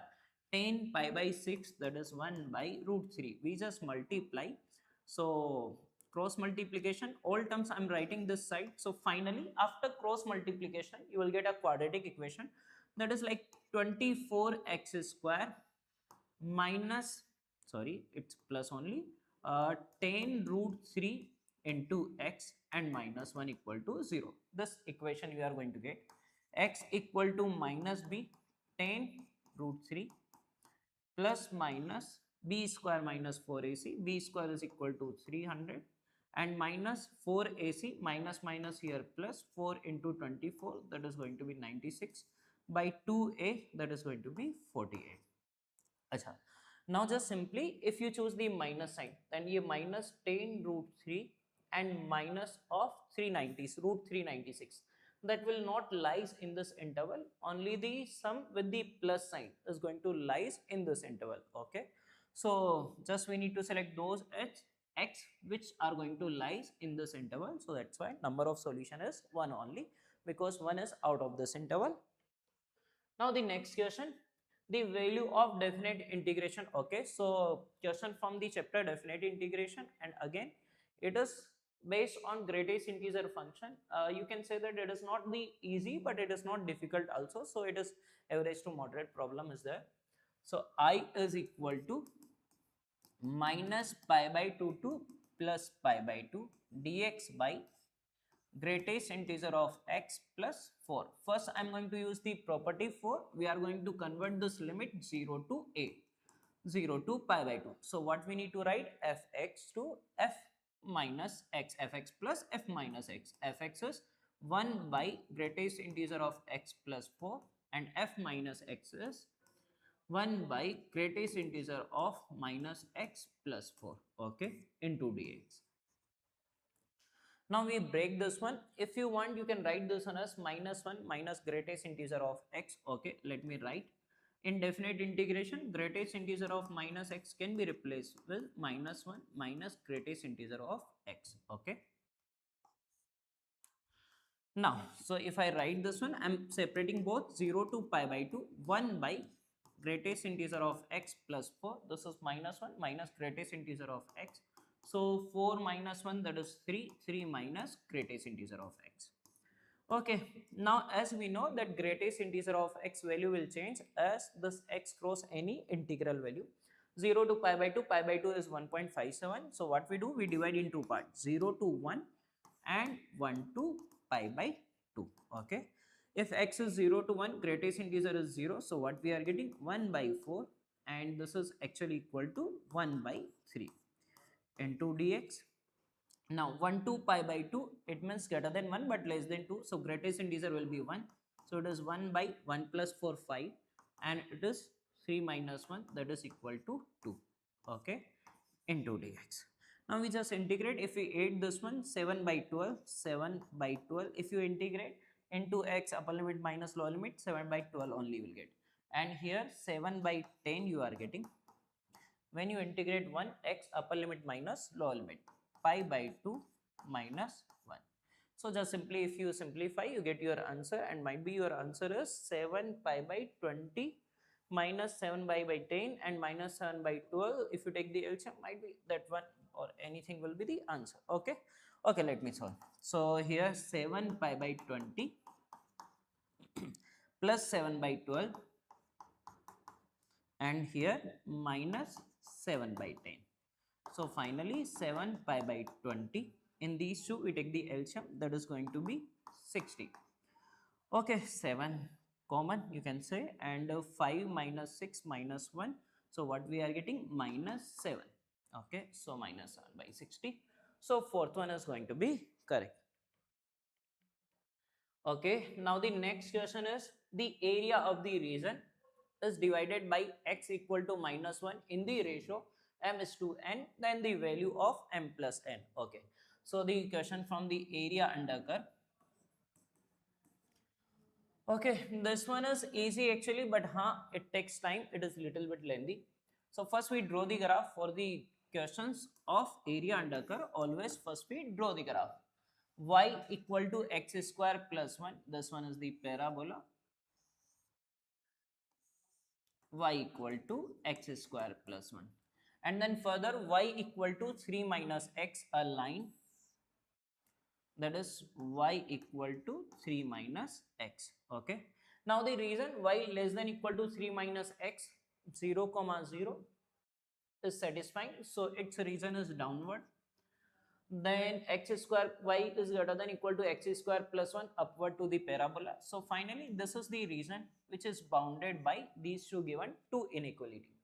Now the line x equal to -1, x equal to -1, divide this one in two parts, whose ratio of area we need. By the way, when we solve these both, y equal to 3 minus x and y equal to x square plus 1, we get the point of intersection. One is -2 and other is +1. Okay, so suppose area of this region and area of this region, the ratio is m by n. Okay, so first I'm finding area of this region, that is equal to integration -2 to -1, y1 minus y2. Y1 is 3 minus x, 3 minus x minus x square plus 1. Okay na? Why y1 minus y2 na? I will just find the difference. Okay, once I'm writing 3 minus x and minus of x square plus 1 into dx. This is the first area. Let me assume delta 1. Okay, so finally what we are getting it as -2 to -1, that is equal to 2 minus x and minus x square. We are integrating it. So that is 2x minus x square by 2 minus x cube by 3, integration -2 to -1. We put upper limit minus lower limit -1. When we replace here, then we are getting -2 minus 1 by 2 and minus plus 1 by 3. Now we replace x equal to -2, then -4. Here 4 by 2, 2, so -2 and -2 cube -8 minus plus 8 by 3. Okay, now further if we simplify, then what we are getting, this one +2 and -2 cancel, so from here 4 we got 4 minus 8 by 3 and plus 1 by 3, that is equal to -7 by 3 and ye -1 by 2. So finally if we add both, then it is 14 and 3, 17 by 6. So 4 minus 17 by 6, 24 minus 17, that is equal to 7 by 6. So delta 1 is equal to 7 by 6. Now we find delta 2. For the delta 2 also, when we do y1 minus y2, same function you will get. Only limit will change. Here limit will be -1 to +1. Same integration, only limit will change, -1 to +1. So that is going to be 2x minus x square by 2 minus x cube by 3. Limit is -1 to +1. Okay. Now when we put upper limit, then 2 minus 1 by 2 minus 1 by 3. Then we put lower limit -1, then we are getting -2, then -1 by 2 and plus 1 by 3. So 2 and this 2, that is equal to 4. Okay, then -1 by 2 plus 1 by 2 got cancel out, -1 by 3 and -1 by 3, -2 by 3. 12 minus 2, that is 10 by 3. Okay, so we got delta 1 7 by 6, we got delta 2 10 by 3, and what they are asking, ratio of these area, delta 1 by delta 2, that is 7 by 6 by 10 by 3. Okay, so 2 time cancel, then what we are getting, 7 by 20.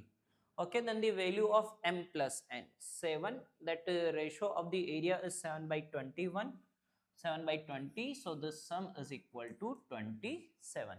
Okay, so this was the question from the definite integer area under curve.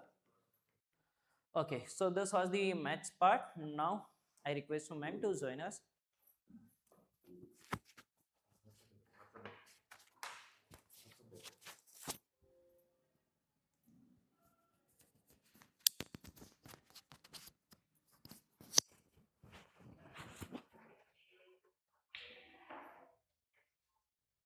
Yes, I'm Gayatri.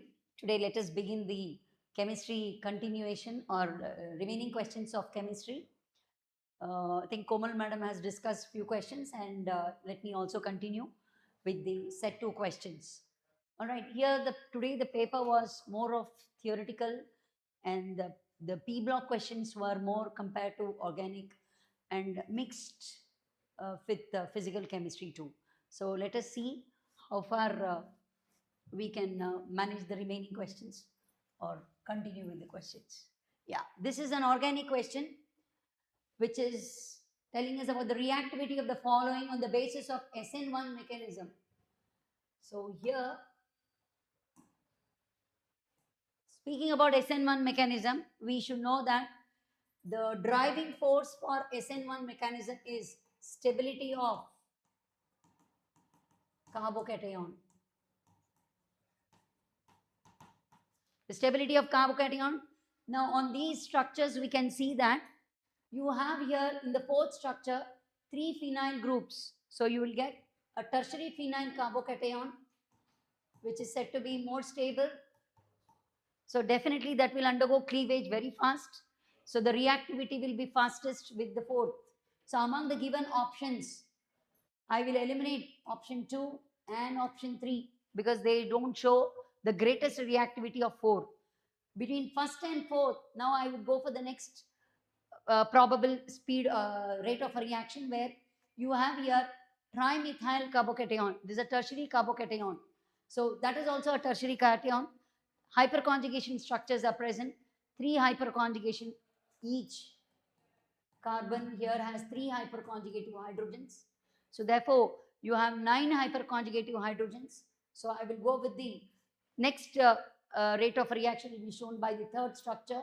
So between this, both of them have same 4 greater than 3, 4 greater than 3. So I cannot now decide still. Now let me see between the first and the second. So Brett's rule says that the carbocation formation at the bridge will be stable only when the ring is at least containing minimum 8 carbons.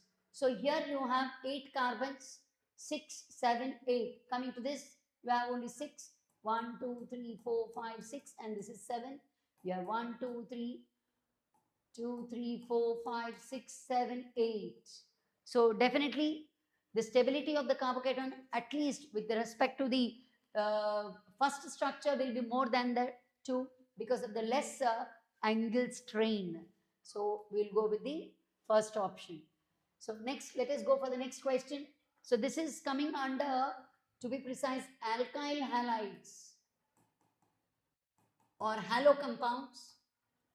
And to know the SN1 mechanism, every student should know the stability of carbocation, so which can involve also the GOC part. So definitely it is not that easy for a normal student. It is said to be a moderate to difficult level for question only. So let me go for the next question. Here, this is the simplest question which every student will be doing for the name reaction, which is a Reamer-Teamer reaction. The moment student sees phenol chloroform KOH, we all know that it is nothing but the Reamer-Tiemann reaction, where phenol will give rise to 2 products, namely orthohydroxybenzaldehyde and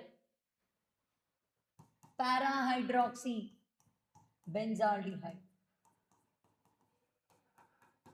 You all know that orthohydroxybenzaldehyde has intermolecular hydrogen bonding. We'll go with this. 1 second. Yeah. We can write this C double bond on this side. So we have intramolecular hydrogen bonding. So therefore, salicylaldehyde is more stable because of intramolecular hydrogen bonding. So that will be the major product. That is correct. And he says major product is ortho substituted. Absolutely right statement. Then next coming to the second statement. Ortho and para can be separated by steam distillation. Ortho compound happens to be held by intramolecular hydrogen bonding. So definitely it will be steam volatile.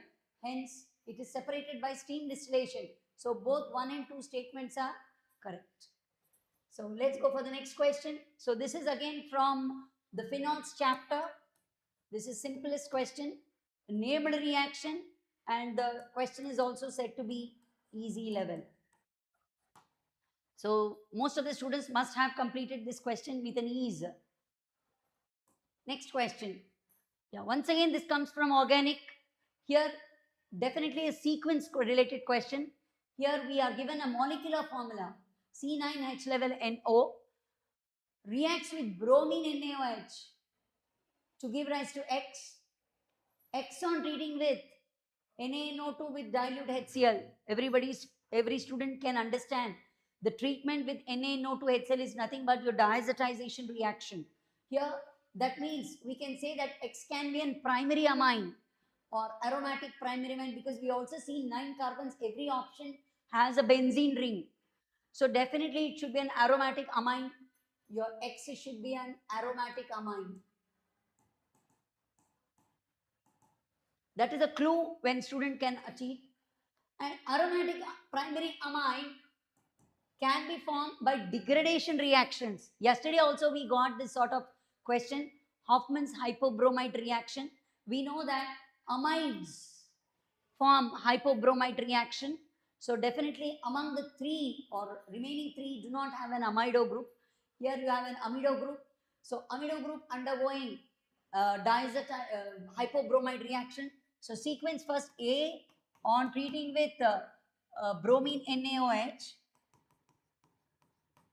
We know that we are getting aromatic primary amine degradation reaction. This degradation product on treating with NaNO2 plus HCl, which is a diazotization reagent, which 0 to 5 degrees Celsius will give rise to an diazonium chloride. That diazonium chloride again is treating with copper cyanide. You know Sandmeyer's reaction. You can get a cyano compound over here, followed by hydrolysis. Cyano compound and hydrolysis gives carboxylic acid. So we get here carboxylic acid. Here if I would write the product again, because it will give you clarity. So that is the compound Z. Z is the para-ethyl benzoic acid. He is also giving us a statement that compound A directly on hydrolysis gives you the compound. You can see if you hydrolyze this directly, an amide will convert to carboxylic acid. So our option is absolutely correct. So let's go with 3. That is an easy question, provided you know the function of reagents. If students do not know the function of reagents, definitely they get stuck up. So try to know, and every time he is asking us about the amines. Whenever second year organic chemistry comes, all questions are from the functional groups, phenols, carbonyl compounds and amines. And most commonly asked is this degradation reaction from amines. So please, coming set of students, whoever have next shifts, please try to focus on this area. All right. And this we also told the previous day, that is yesterday. Next comes, this is a particular question, is again giving you the groups related questions, that is the type of groups which are attached to benzene ring or the influencing factor of these groups. So whenever we have here, he is asking the influence of nitro group whenever it is attached to benzene. So when you are preparing a nitrobenzene, whatever the nitration, when we do prepare benzene gives you nitro group. Which of the following statement is correct regarding the nature and directive influence of NO2 group in nitration of benzene? So whenever we do nitration, and further what is the action of it? It is definitely a minus M effect group.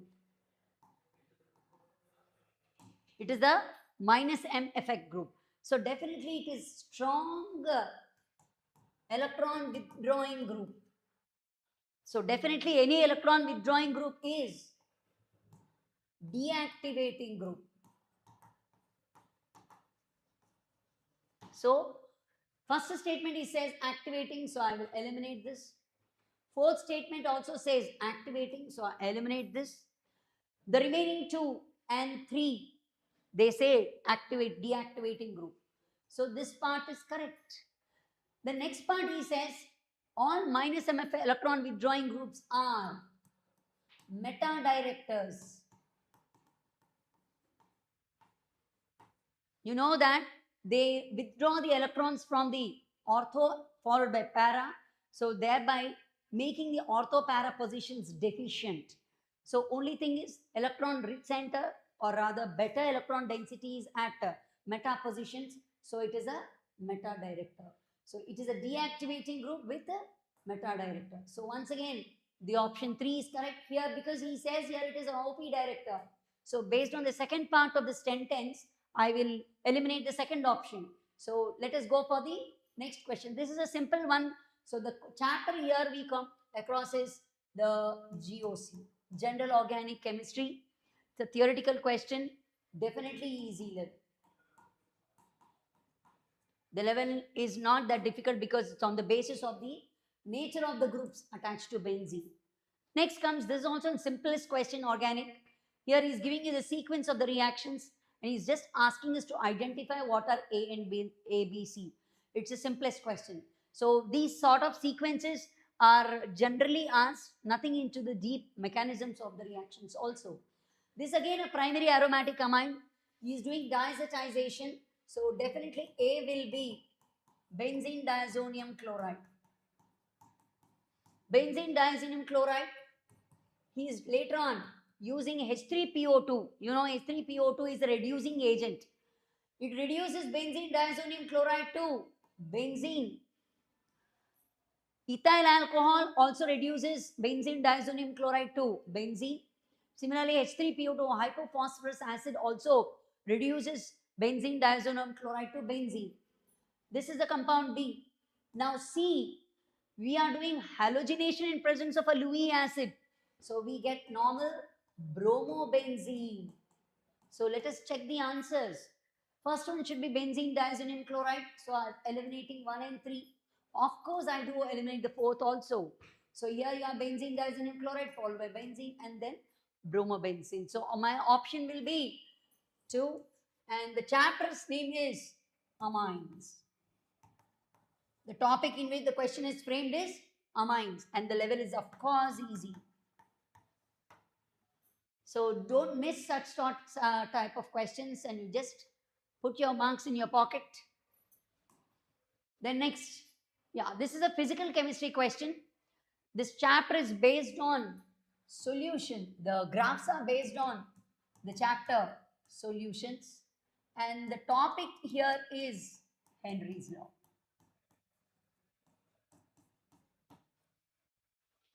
Why do you think it is based on Henry's law? Here he is giving you partial pressure of the gas on the y-axis.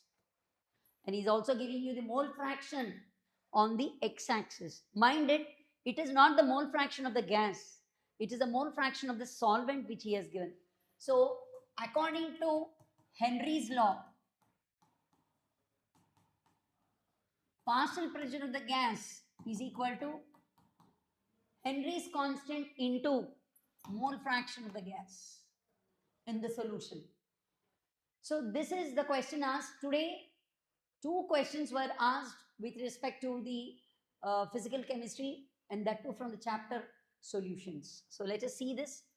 When he has given the mole fraction of the gas, I have to substitute because he has given you the mole fraction of the solvent in the x-axis. How do I do that? KH is into 1 minus X solvent. Rewrite it. I write it as KH minus KH X solvent. So this is the pressure of the gas in the y-axis. This is in the form of y is equal to mx plus c, or the slope is negative over here, and this is the intercept. So you can say that this is a form of an equation which is in the form of a straight line with a intercept on the axis. So you have as minus m as a slope. Here you have the minus kh as a slope. So slope is minus kh. So definitely this is not your option because it appears to be independent over there, which is never correct. And here it is originating from this, and apart from that it is directly related. Absolutely wrong. You here have positive slope. So once again I eliminate this. So my option will be 1. So and this will be your intercept, which is nothing but your KH.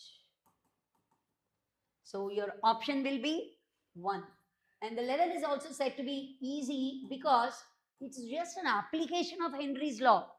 Once you know Henry's law, it's just an application. But only thing is, students should know that it is not the mole fraction of the gas. Next, let me go for the next question. Here you again have the same equation. We have got 2 students giving us 2 related questions. So here we will be having statement 1 and 2. KH is constant with change in concentration of the gas till the solution is dilute at a given temperature. We know that KH is independent of temperature. So KH depends on temperature.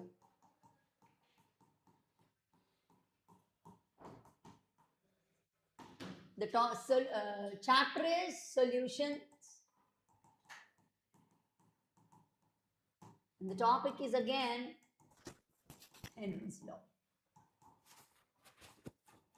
See, these are all memory-based questions. Students have given two questions from the same unit. Maybe, may not be.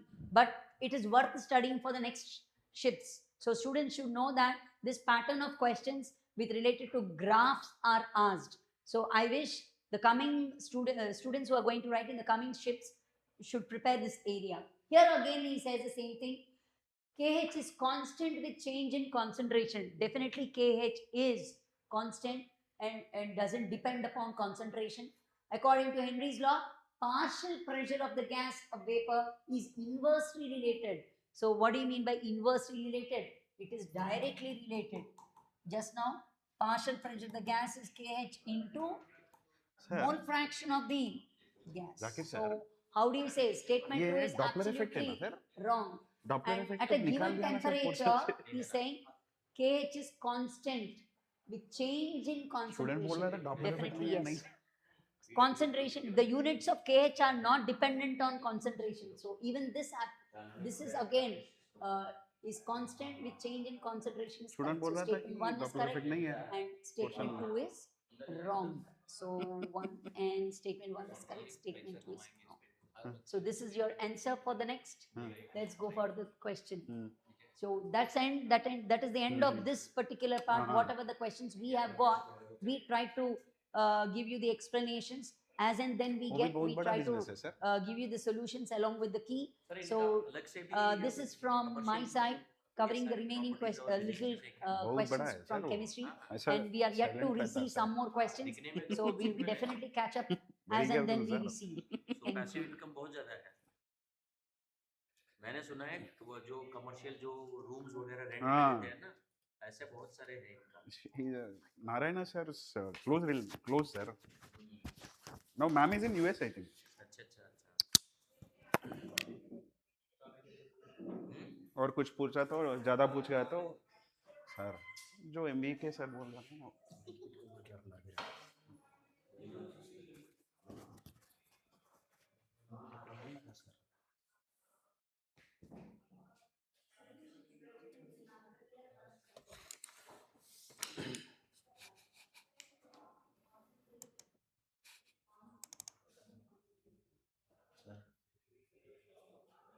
Yeah, hello students. So let us go to the next set of physics questions.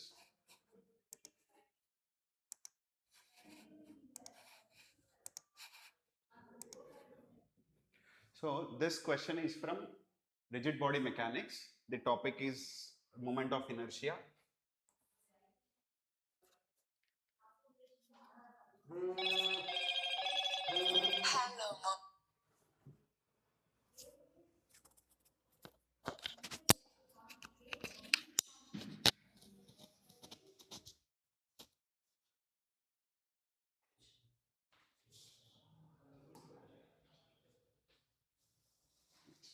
So the chapter is rigid body mechanics.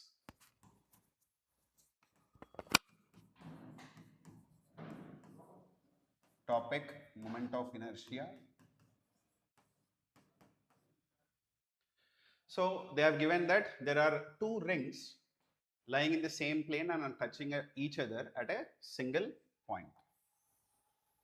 So there are two rings. One radius is one mass is 5 kg and radius 10 centimeter, and the second ring mass is 10 kg and radius is 20 centimeter. So let us assume this is M1 and R1, M2 and R2. And they are asking the moment of inertia about an axis which is tangential and passing the same plane, passing through that common point. So the total moment of inertia of these two rings is moment of inertia of the first ring plus moment of inertia of the second ring. So moment of inertia of the first ring about the diameter is mr square by 2. We have to apply parallel axis theorem. So mr square by 2 plus mr square. So total moment of inertia will be 3 by 2 mr square. So the first ring moment of inertia is 3 by 2 m1 r1 square plus second ring will be 3 by 2 m2 r2 square. So according to the sources, the radius and mass was not perfectly known, the value was not known. According to this data, the answer would be 27 by 40 kg meter square. So the chapter is RBD, topic is moment of inertia. We have to apply parallel axis theorem and finding the total moment of inertia of the first ring plus moment of inertia of the second ring. Let us go to the next question. So in this given situation, they are asking the total force acting on a 1 kg mass placed at the center of this arrangement. So this topic is gravitation chapter, and the topic is gravitational force. So we have to calculate the force acting on 1 kg mass placed at the center. So in the first situation, in the given situation, 4m and 3m masses are there, and in the second situation, 3m and 4m masses are interchanged. So if we are taking this 1 kg mass, the gravitational force of attraction due to 4m, this will be g m1 m2 by r square, and the attraction force because of 2m will be attracting towards itself, so both will get cancelled off. So the net force will be 2 gm by r square. Distance between the masses will be the same, 1 kg and 4m, symmetry, and this also will be 2 gm by r square. So the angle between the two forces is 90 degrees. So the net force will be 2 root 2 gm by r square. So the first case, the force on that 1 kg mass will be 2 root 2 gm by r square. In the second case, they are interchanging mass 3m and 4m. So 3m is on the left side, 4m is on the right side.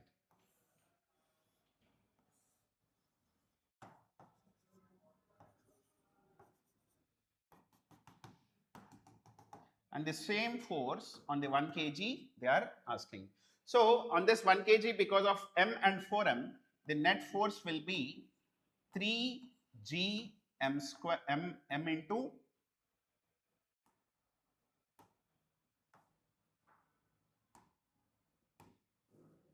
3 gm by r square, and here the net force will be gm by r square. So again, both forces are perpendicular to each other. So the net force will be root over f1 square plus f2 square. So the net force will be root 10 Gm by r square. So F2 will be root 10 Gm by r square. So they are asking the ratio of F1 by F2 will be root 2 will get cancelled off 2 by root 5. So from this alpha will be 5. So this chapter is gravitation.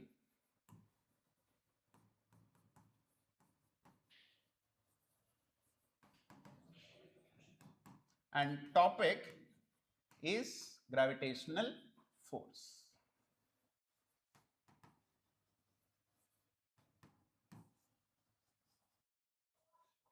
Next question is a simple pendulum. They are attaching a charge of, there is a particle of charge q and mass m which is attached, and there is an electric field which is acting towards the right side. So if we draw the free body diagram, mg will be acting downwards and QE force will be acting right side. Let us assume the tension in the string is T. So if we are splitting this tension into components,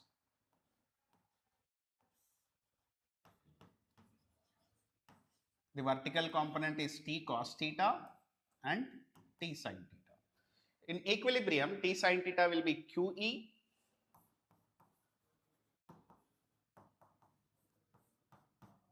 and T cos theta will be mg. So for equilibrium, all forces have to be balanced, and the net tension force they are asking. So the net tension force will be under root of QE square plus mg whole square. So answer would be the first option. So here if we are discussing the chapter of this question, chapter is electrostatics and topic will be NLM in electrostatics.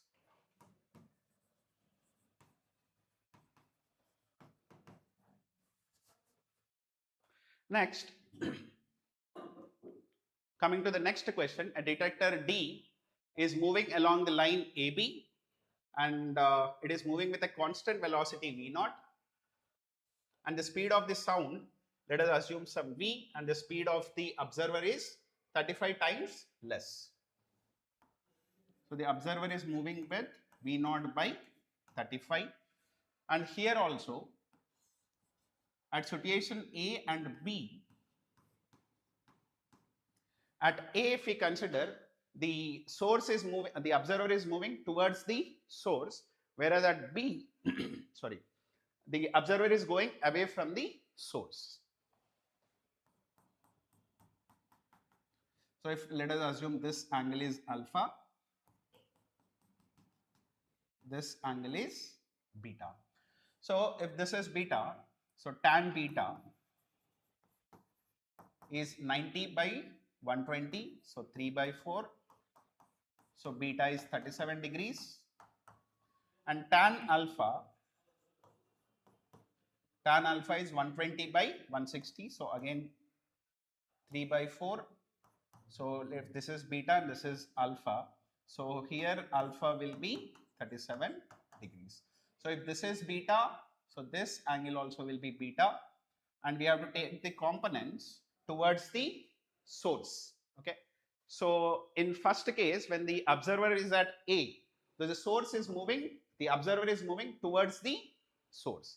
So velocity will be V0 by 35 cos alpha towards the source, and whereas at point B it is moving away from the source, so V0 by 35 cos beta, cos beta. So applying Doppler's effect formula, so the apparent frequency in the first case at A it will be V0, observer is moving towards the source, by V0 into the original frequency, And when the observer is at B, the F apparent, this is at A and this is at B. So which will be nothing but F naught minus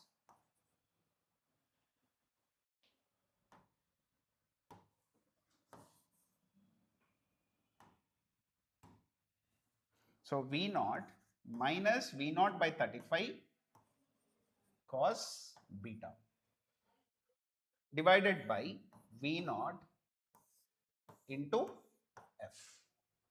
So in one case, at A, the observer is moving towards the source, and at point B, the observer is moving away from the source. So they are asking the difference in frequencies. So the difference in frequencies, if we calculate and if we put these values, we will be getting 250 hertz. Next, so coming to the previous question, the chapter is sound waves.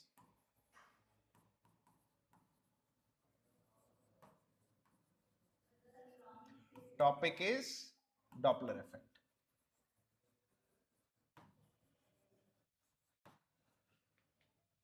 Next, this question comes under the heat transfer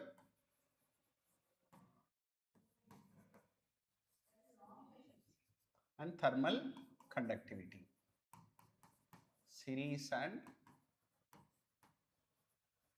parallel connection.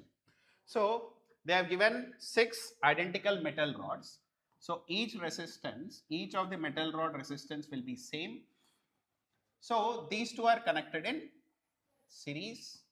So the equivalent resistance will be 2R, and the bottom two resistance will also be in series 2R. So these two are connected in parallel. So these two are connected in parallel. So 2R parallel. So equivalent resistance will be R, R and R. So here the temperature is 100 degree centigrade and here it is 40 degree centigrade. So if you are seeing all the three resistor values are same. So we can tell that here the temperature will be 80 and here the temperature will be 60. So the temperature at junction B will be 80 and temperature at D will be 60 degree centigrade. Okay.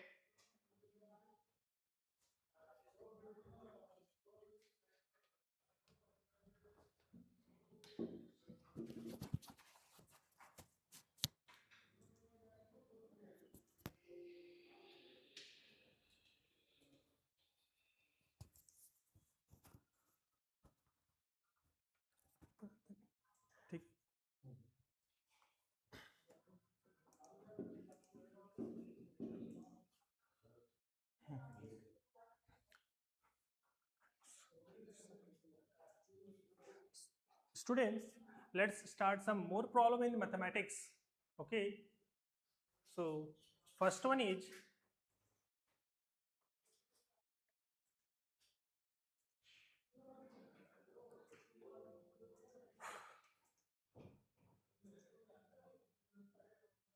the first question is beta from the chapter conics.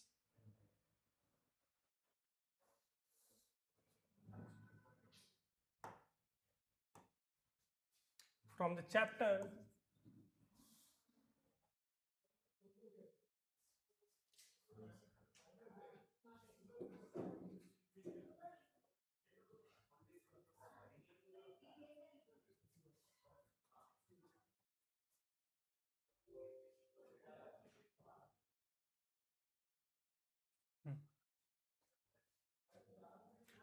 so beta this question belongs to chapter conics section and the topic is beta hyperbola, tangent of hyperbola, tangent of hyperbola. So in this question beta we have to find the range of alpha for which this line never touch the hyperbola. This one means we need to remember the concept of point of tangency or condition for tangency in case of hyperbola. So what is the condition for tangency in hyperbola beta? That is simple beta, c square equals to a square m square minus b square. And in this hyperbola beta, a square is nothing but 9, b square equals to beta 1, and this is a line which never touch. So first of all, change this line in the slow form, that is y equals to minus alpha by 2x plus 1 by 2, where c beta what? This is slope m and this is constant c. Okay, now substitute the value of a, m, b and c from these two conditions from this. So what is the value of c beta? 1 by 2. So 1 by 2 ka square 1 by 4. 1 by 2 ka square 1 by 4, and the value of a square is 9 into m square beta minus alpha by 2. So minus alpha by 2 ka square equals to alpha square by 4. And what is the b square? B square is 1. B square is 1. Now simplify it. And this is the condition for tangency, and the in question telling that never touch the hyperbola, it means this will not equals to this. So what is the value of alpha beta? 9 by 4 alpha square is equals to 5 by 4. 9 by 4 alpha square equals to 5 by 4. So what is alpha square beta? 5 by 9. So what is alpha? Not equals to. So what is alpha beta? Alpha is not equals to plus minus root 5 upon 3. Means whatever the value of alpha you take, if you taking alpha equals to plus minus root 5 by 3, then in this case this line is tangent to the hyperbola, but in question never touch, means not tangent. So which one beta? R minus this condition, means R minus which option beta? Third option, R minus R except minus root 5 by 3 and root 5 by 3. Okay, now come to next question. Next question is, this question belongs to chapter beta probability. Chapter probability, and the subtopic is this probability distribution. The subtopic is probability distribution. Probability distribution. Okay now, so in this case beta, it's telling that the probability of distribution given by this, the how to solve beta? The sum of all the probability is equals to first of all 1. So what? K plus 2k square plus k square plus 2k square plus k plus 4k plus k plus k plus k equals to 1. When we add all this data beta equals to 1, so what will give data? 2k plus 2k square, 4k square, and how many k are there? 1, 4, 5 and 3, 8. 8k. Take a minute. No. Let's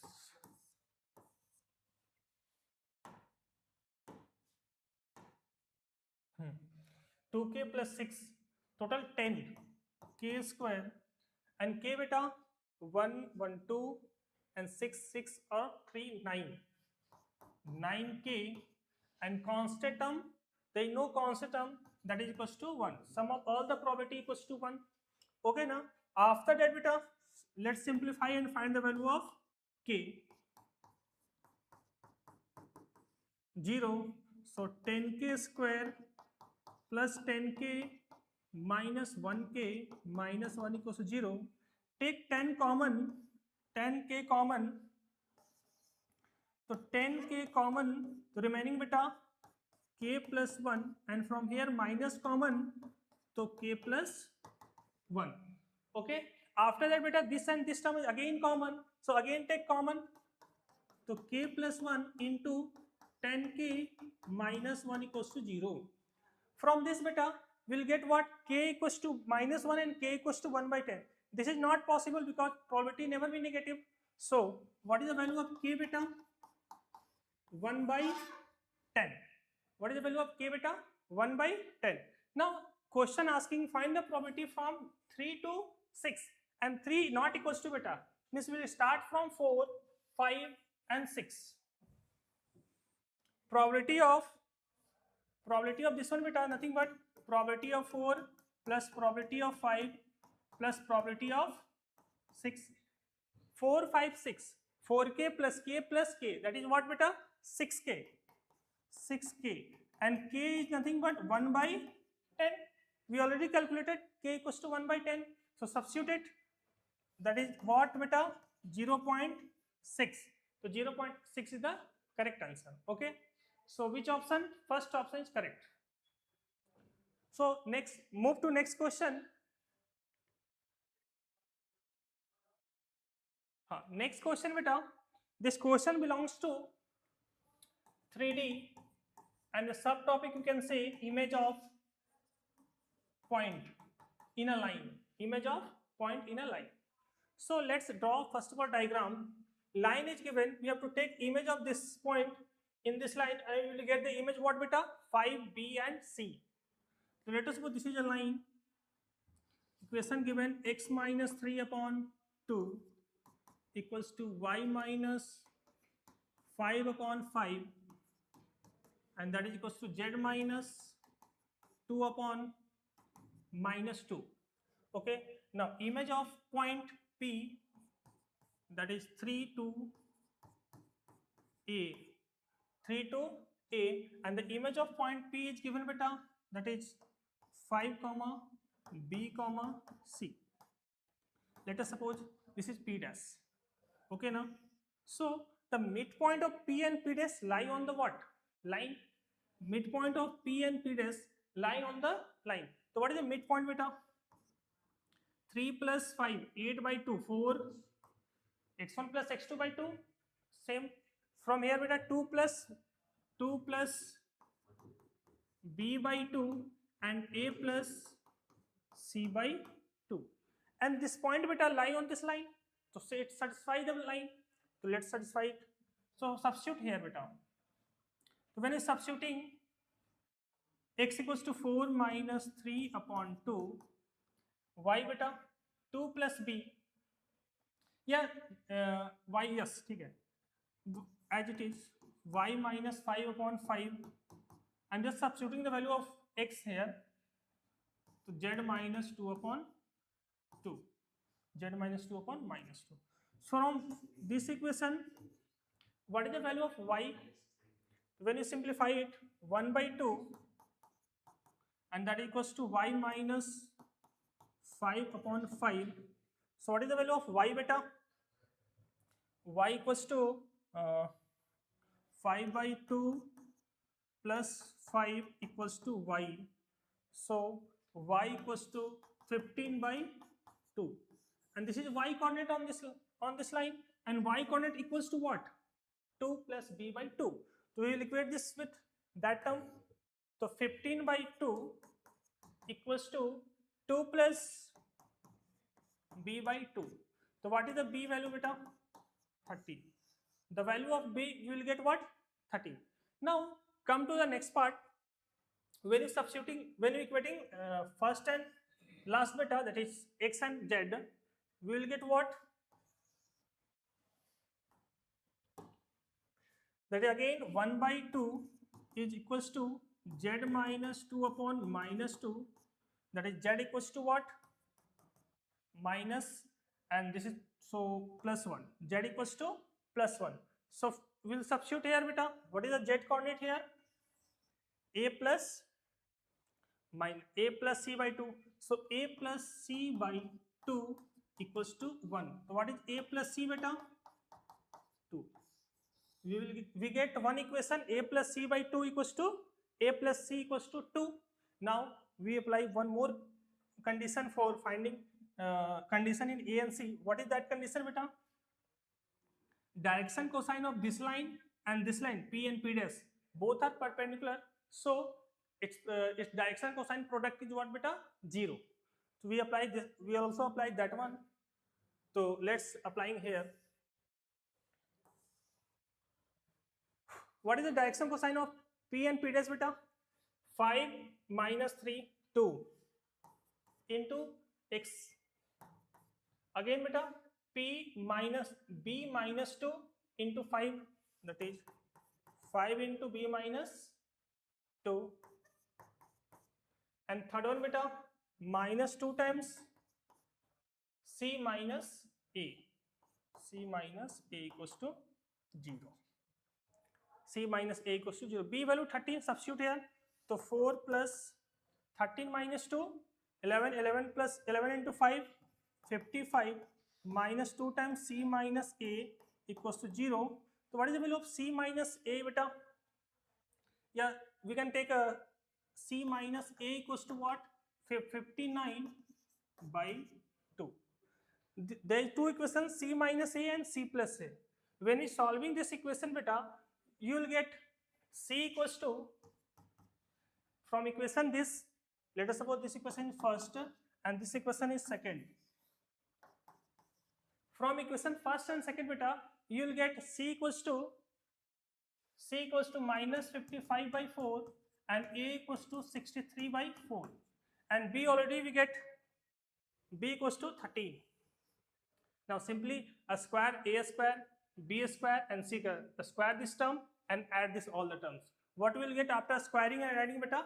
You will get 4849 by 8. 4849 by 8. So come to next question. Understood?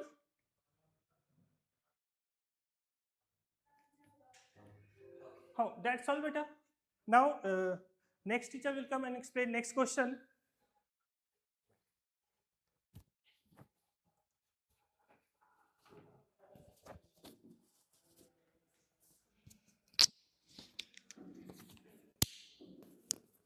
Thank you, Ankit sir.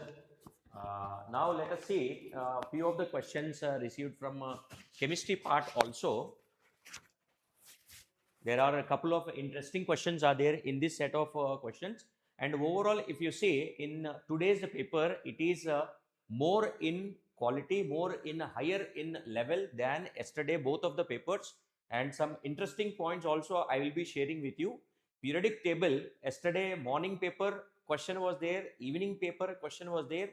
Today morning paper also question is there, right? So like that, I will be sharing some more information also. First, let us discuss the questions.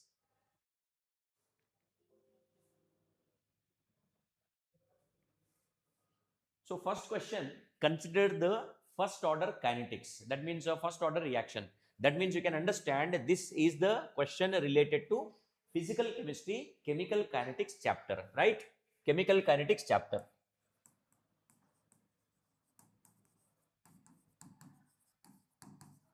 So going into this chemical kinetics question is actually very simple only, just logic you have to apply here. First of all, if it is a first order reaction, rate of reaction is directly proportional to concentration of reactant to the power of 1. Yes or no?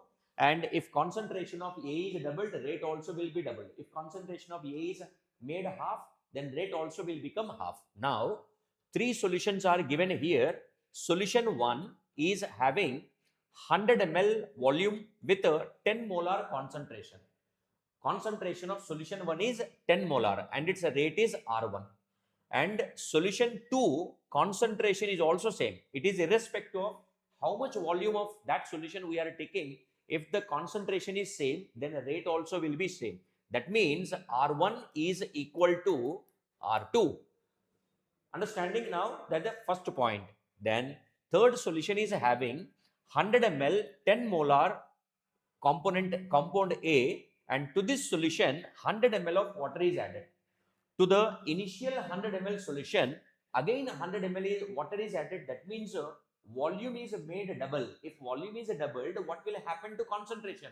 Will become half. That means this third solution will be having the concentration only 5 molar. So that means if concentration is made half, what will happen to rate? Rate also will become half.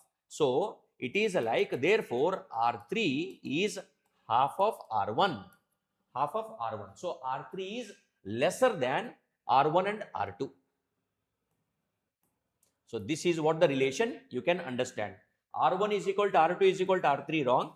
R1 is equal to R2, up to here it is correct, but less than R3. Again, this is wrong. R1 is equal to R2, correct, and greater than R3. This is the perfect answer you can say.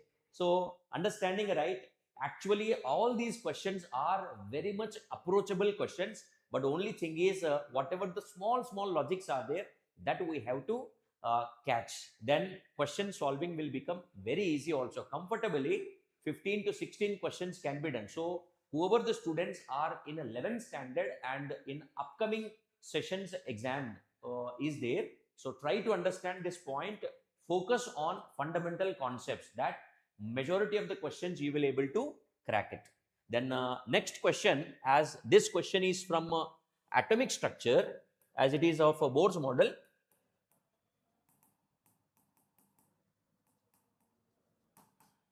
Atomic structure and Bohr's model question, it is Bohr's radius of hydrogen atom given, so Z is equal to 1, right now, is the Bohr's radius of hydrogen atom is 2.12 into 10 to the power of minus 10 meters, right?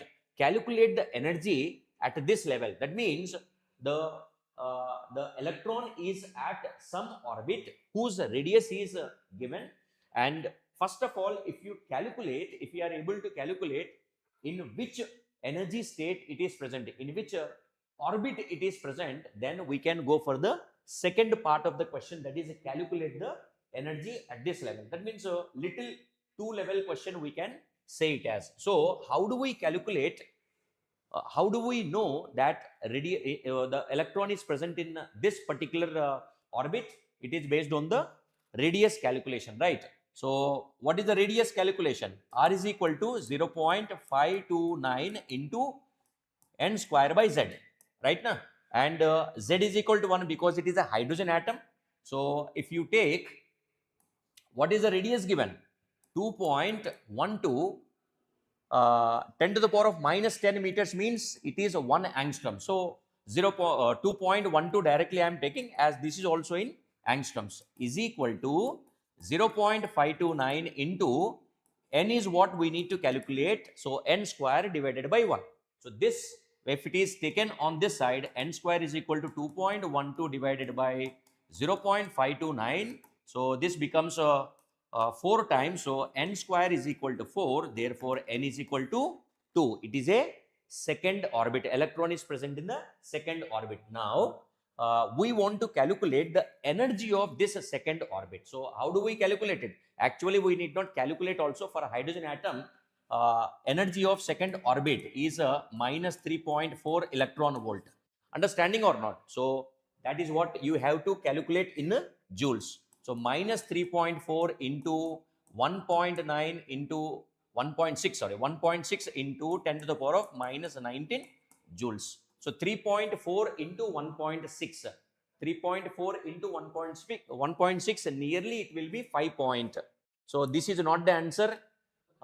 This is also not the answer, and here it is 5.44 into 10 to the power of minus 19. This is the option which is matching perfectly. Understanding enough? So this comes, if you calculate, it is a minus 5.44 into 10 to the power of minus 19 joules. This question is also simple only, but a little 2-step calculation you need to do. Now let's go to the third question. Next question, find the formal charge of nitrogen, oxygen. 3 oxygens are there in a nitrate ion. So this is the structure given here. So in this structure, first of all, the molecule, what you can understand, it is HNO3, nitric acid, right? So in a nitric acid, they are asking what is the formal charges of all these respective atoms: nitrogen, oxygen 1, oxygen 2, and oxygen 3, right?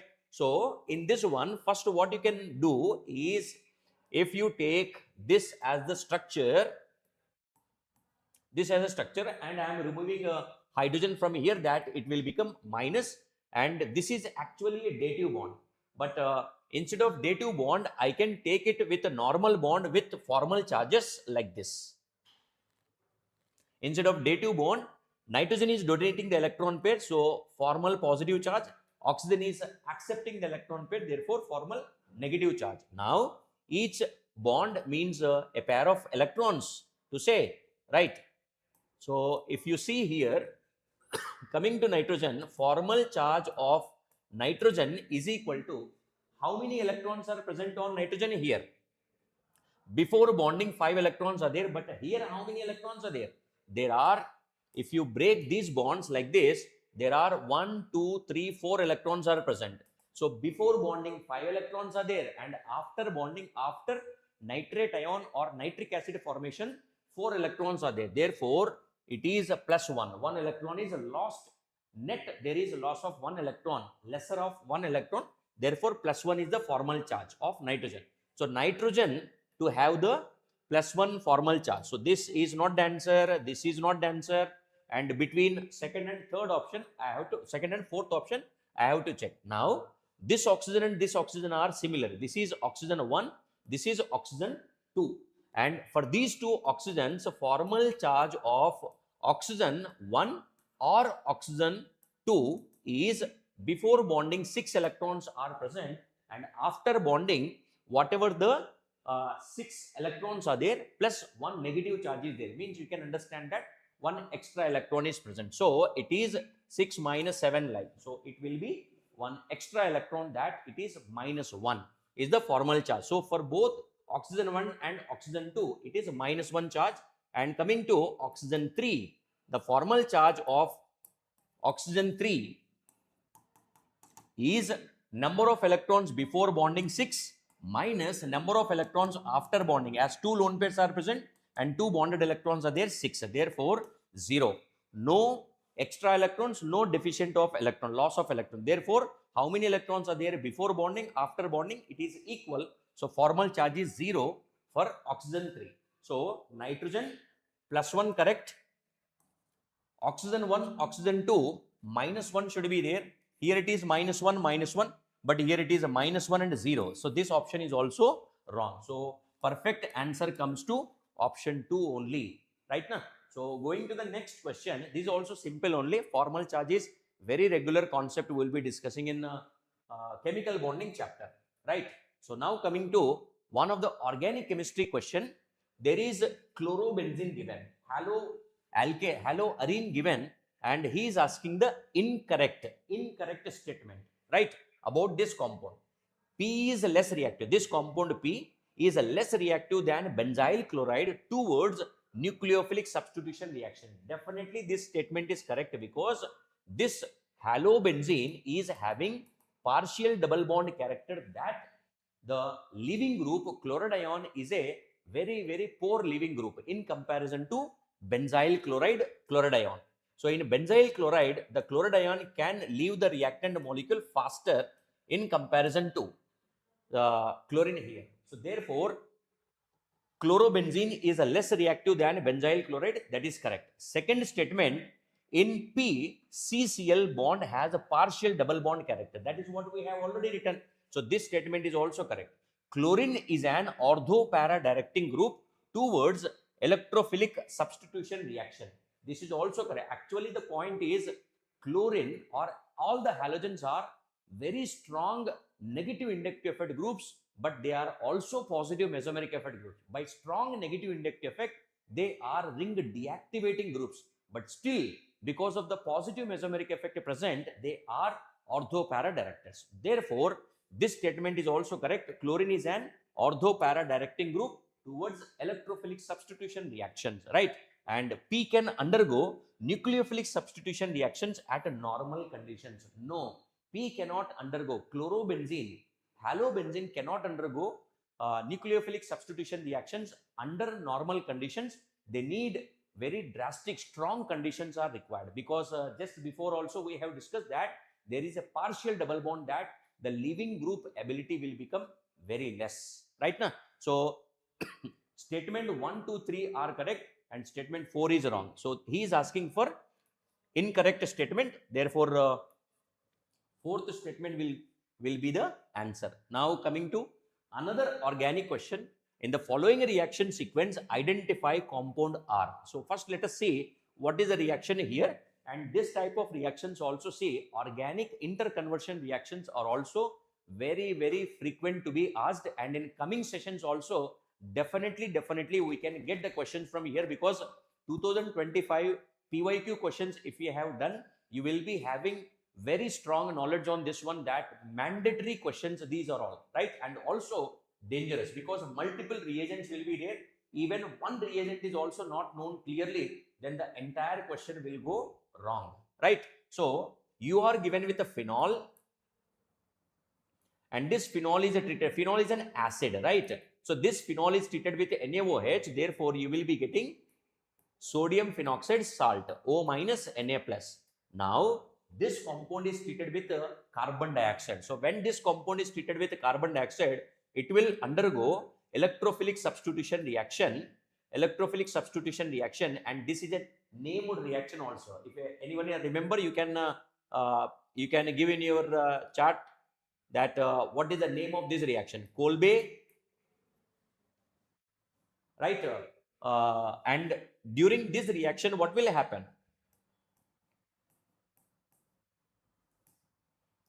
This O minus Na plus, and at the ortho position you will be getting COOH, and acidification is done, that finally you will be getting OH, COOH.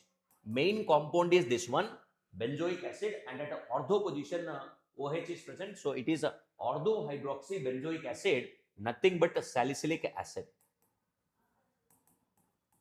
So this is similar to Riemer-Tiemann carboxylation, Kolbe carboxylation reaction. Very important named reactions. In NCERT also it is present. So where is this?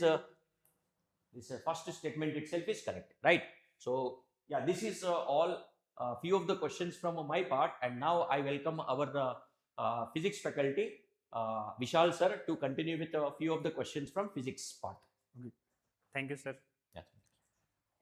So, hello students, my name is Vishal Sarwa and I'm a physics faculty in Resonance Chola branch. I hope you had a tremendous JEE Main exam today. Now, let's move to the physics question. So, same like what we have discussed in the yesterday's class also, physics questions are clearly formula based, and if you have looked our video for the yesterday's solution, there are so many questions which are repeated from the previous shifts.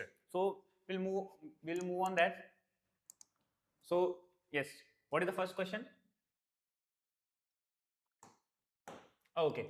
So, in adiabatic process, the temperature reduces to 1/4 and volume increases to 8 times. So, basically, it's a question from thermodynamics. So, this is a question from adiabatic process. So, students, we already know that for adiabatic process, PV to power gamma is constant. This is a standard equation. But in the question, it is given temperature and volume. So, we should know the relation between temperature and volume, which is given by T V2 power gamma minus 1 equals to constant. Okay. So now we can write T1 V1 to power gamma minus 1 equals to T2. T2 is given 1/4. So basically T1 by 4 into final volume 8 times. So 8 into V1 to power gamma minus 1. So now T1 and T1 cancel. So we can write 4 equals to 8 to power gamma minus 1.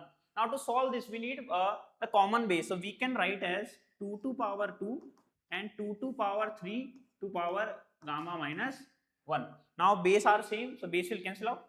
So we have 2 equals to 3 gamma minus 1. So 2 equals to 3 gamma minus 3. So gamma will be 5/3. Basically it's a monatomic gas. So gamma equals to 5/3. So option 3 is the correct answer. Simple formula based question, not so much calculative. You can easily, if you know the formula for adiabatic process, you can easily get +4 marks. Okay, so let's move to the next question. Okay, so this is a question from modern physics. Exactly same question came in the last like yesterday's shift 1 exam. Only difference was this kinetic energy was different. Otherwise everything was same, even the atomic number was also same. So if you look at the question, if an alpha particle with kinetic energy is projected at a stationary target nucleus of Z equals to 79. The question is find the distance of closest approach. So see, let's say alpha particle has kinetic energy equals to 7.9 mega electron volt. Now this is our Z equals to 79. So at the closest approach, what will happen? Let's say this D is the distance of closest approach. So closest approach means kinetic energy will become 0. That means all kinetic energy will convert it into potential energy. So we can directly write K equals to potential energy will be K. This K is 9 into 10 to the power 9. I am directly writing 9 into 10 to the power 9 Q1 Q2 by R. So Q1 will be charge of alpha particle, which is 2e, we know, into charge of the nucleus will be 79 e, and distance that we have to find. So kinetic energy is given 7.9 mega means 10 to power 6, and electron volt is multiplied by e.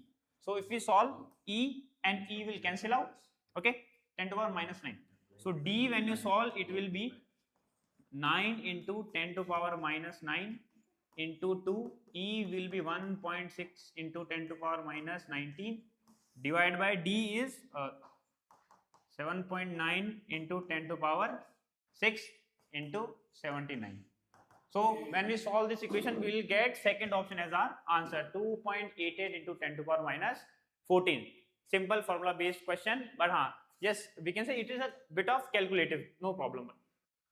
Okay, so if we move to the next question, so this question is from electrostatic part.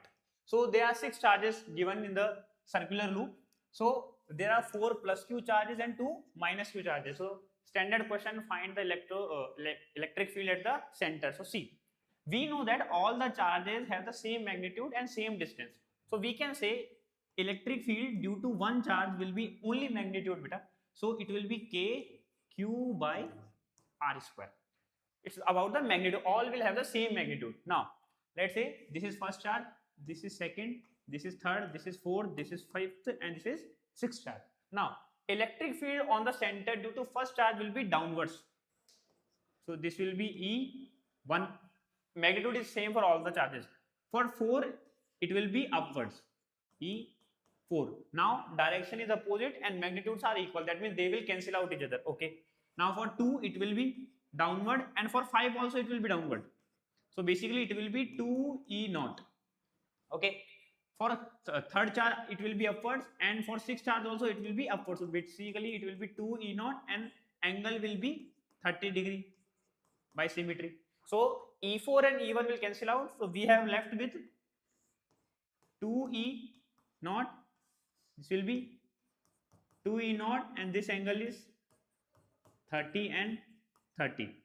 Now simply take the component. This part will be 2E0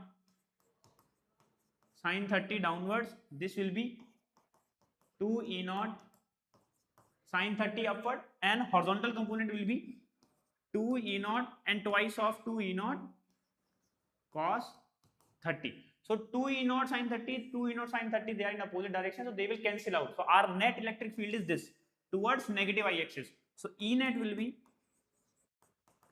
2 into 2, E0 is KQ by R square. So Q by 4 pi epsilon naught R square, cos 30 will be root 3 by 2. So 2 and 2 cancel, 2 and it will be 2 pi. So answer will be Q root 3 2 pi epsilon naught R square, and direction will be negative of I cap. So basically option number 3 is the correct answer. Again, formula based, simple formula based question. So again, you can easily get +4 marks for this question. So next question is of ray optics. So a ray of light is incident at an angle I on an equilateral prism. So draw an equilateral prism. So let's say this is our equilateral prism. So prism angle will be 60 degree. Now incident angle is not given, so let's assume any incident angle. This is the normal. This will be reflected ray, and emergent ray is grazing the second phase basically. So this is the incident emergent ray.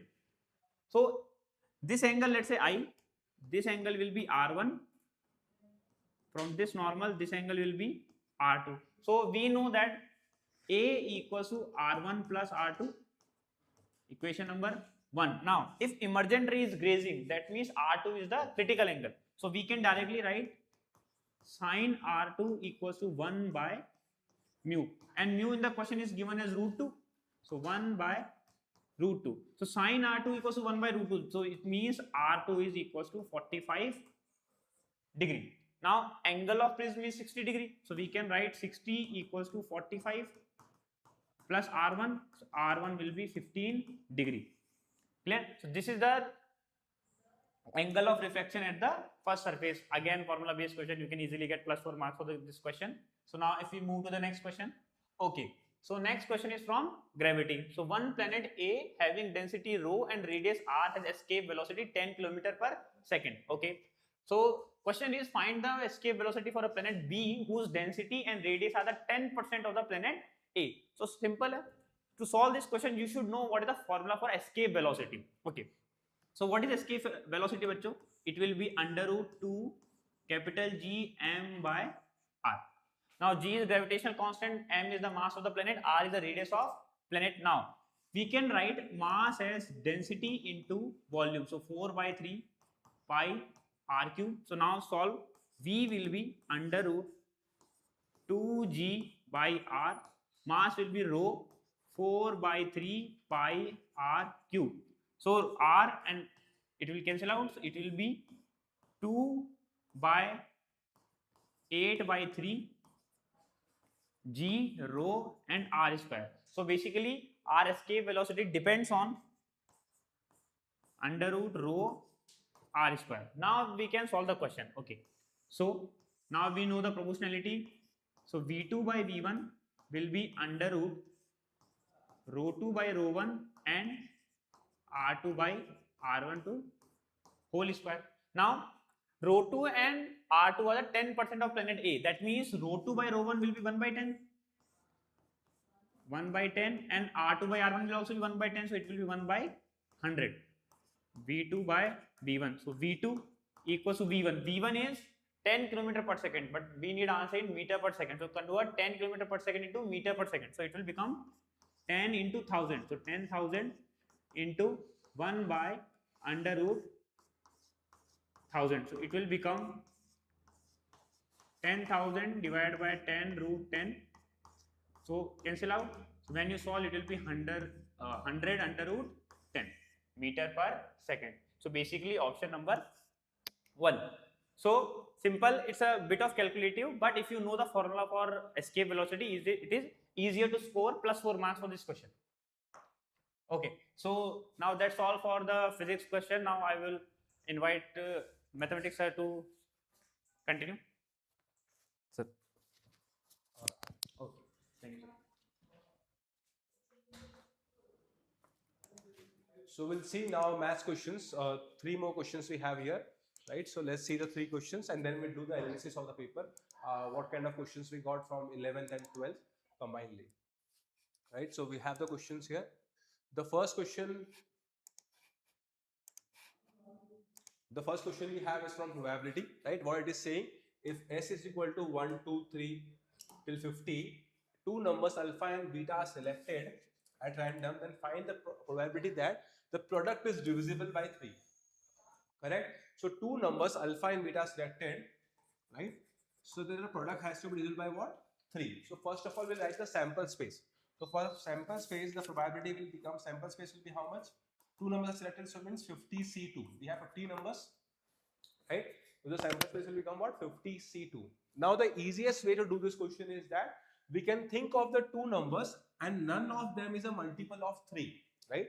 Out of these 50 numbers, how many numbers are multiple of 3? 3 n type number will be how many? 16, right? From 1 to 48, if you see, there are 16 numbers are multiple of 3, right? There are how many numbers which are not a multiple of 3? 50 minus 16, that is what? 34, right?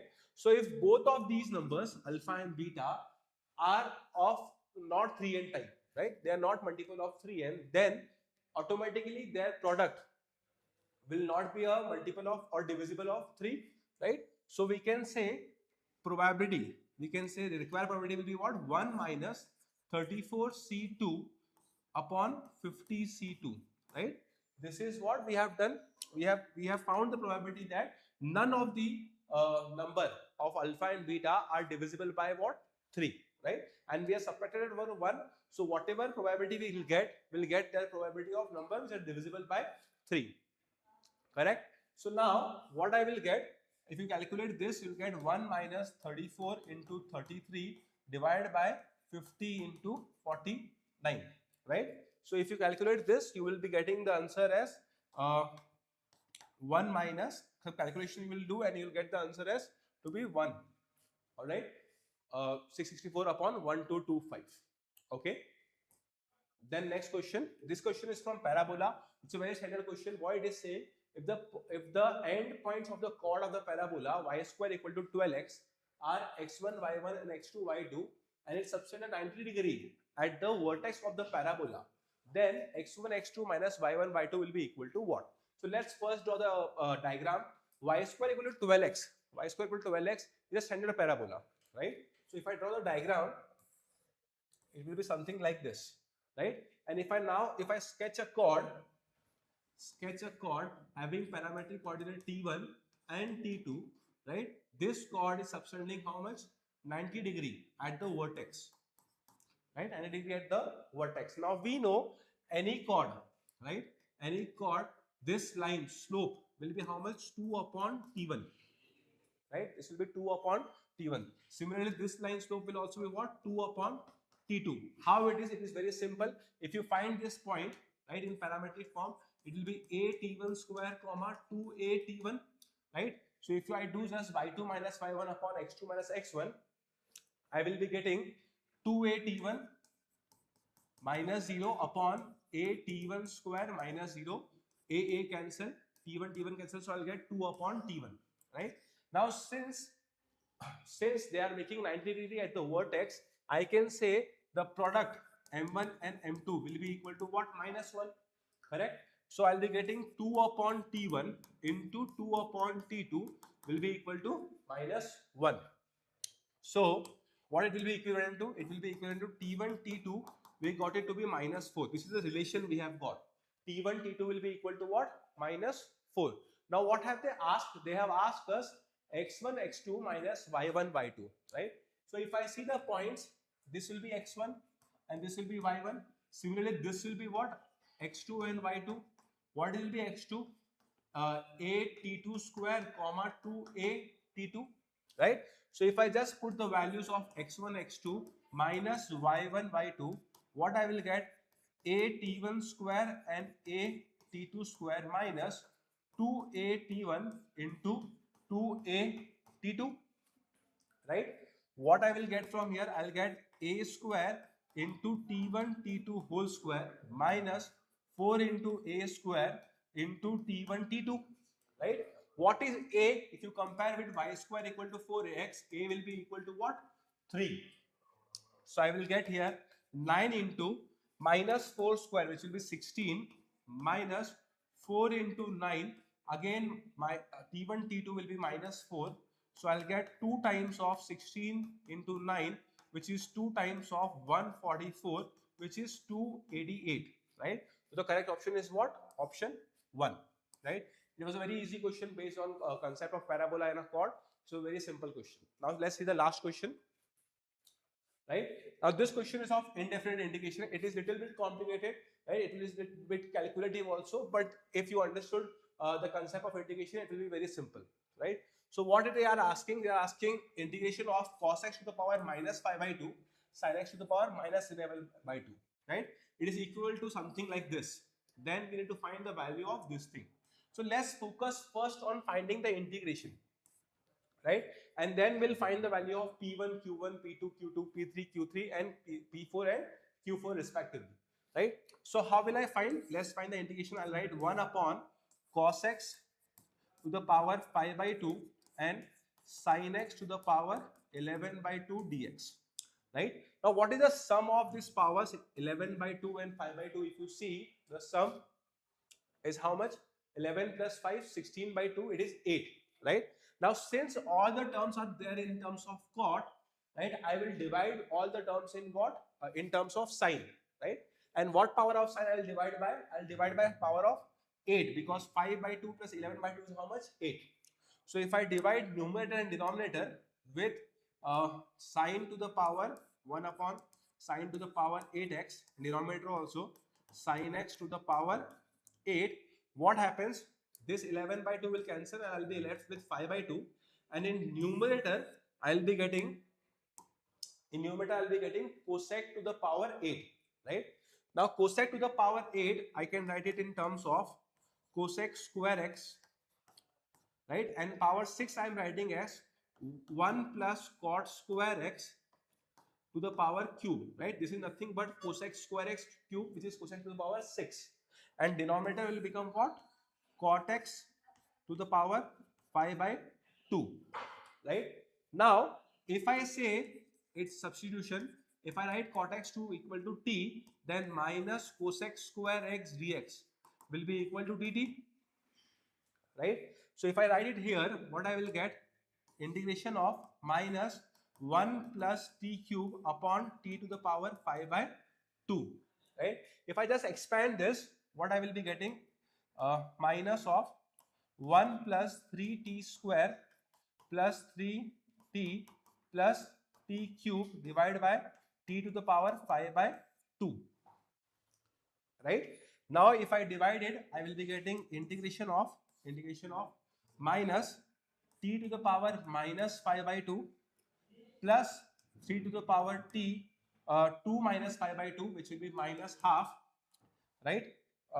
Then 1 minus 5 by 2, which will be how much? 3 t to the power minus 3 by 2, and plus 6 minus, okay, this is t square, so it will be t to the power square, and this will be 6, right? So this term will become 2 minus, this will be minus half, this is correct. Now 4 minus 5 by 2 will be how much? 3 by 2 plus 3 by 2, right? And 6 minus 5 by 2 will be how much? 12 minus 5, which is 7 by 2. So t to the power 7 by 2 dt. Now if I integrate this, what I will be getting? Minus 5 by 2 plus 1 will become minus 3 by 2. So minus of minus 2 by 3 t to the power minus 3 by 2 plus 3 into 2 t to the power half plus 3 into 2 by 5 t to the power 5 by 2 and plus 2 by 9 into t to the power 9 by 2, right? So if I compare this value, see we have got all the term 9 by 2, we have got 9 by 2, t is nothing but cot x, right? Then we have t as 5 by 2 also, right? And then we have half term also, and then at last we have cot x also, right? We have all the terms and we will multiply all of them with minus, because this minus will be multiplied inside, right? And when we plug in the values here, 15, so we'll get 15 into 2 by 3 into 6 into 6 by 5 into 2 by 9. So 15 cancel. From here 2 and here also 2, this cancel. So I'll finally get what? 16. So the answer for this will be how much? 2, right? So with this we finish all the questions of this paper shift. Now let's analyze the paper, how many questions came from which section and what kind of question we got, whether it was difficult, whether it was easy. Let's analyze the paper, right? For according to me, it was somewhere around moderate to difficult. There were many easy questions also out of it, and there were questions which you can say moderate and difficult also, right? Paper was quietly balanced. It is not very difficult or very easy, just like always moderate to difficult level, right?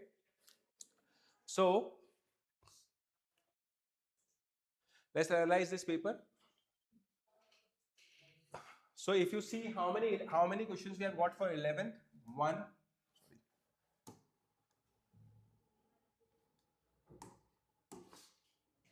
1, 2, 3, 4, 5, 6, right? There are 6 questions out of the 17 question or 16 question we have. There were 6 questions from 11th class, right? And the remaining questions were from 12th, right? So 10 questions roughly around from we have got from 12th. And out of this, how many are easy questions? 1, 2, 3, 4, 5, 6, 7, right? So seven questions were easy, and the remaining were moderate. So 1, 2, 3, 4, 5, 6, 7, 8, 9. So 9 questions are moderate. There were none of the question we can say it's very difficult or any new concept came in the paper which was very difficult to solve or something out of the box thinking was required, right? So this is the analysis of paper. I think if you have scored somewhere around 50% of the paper, it's very good. Now I invite the next sir.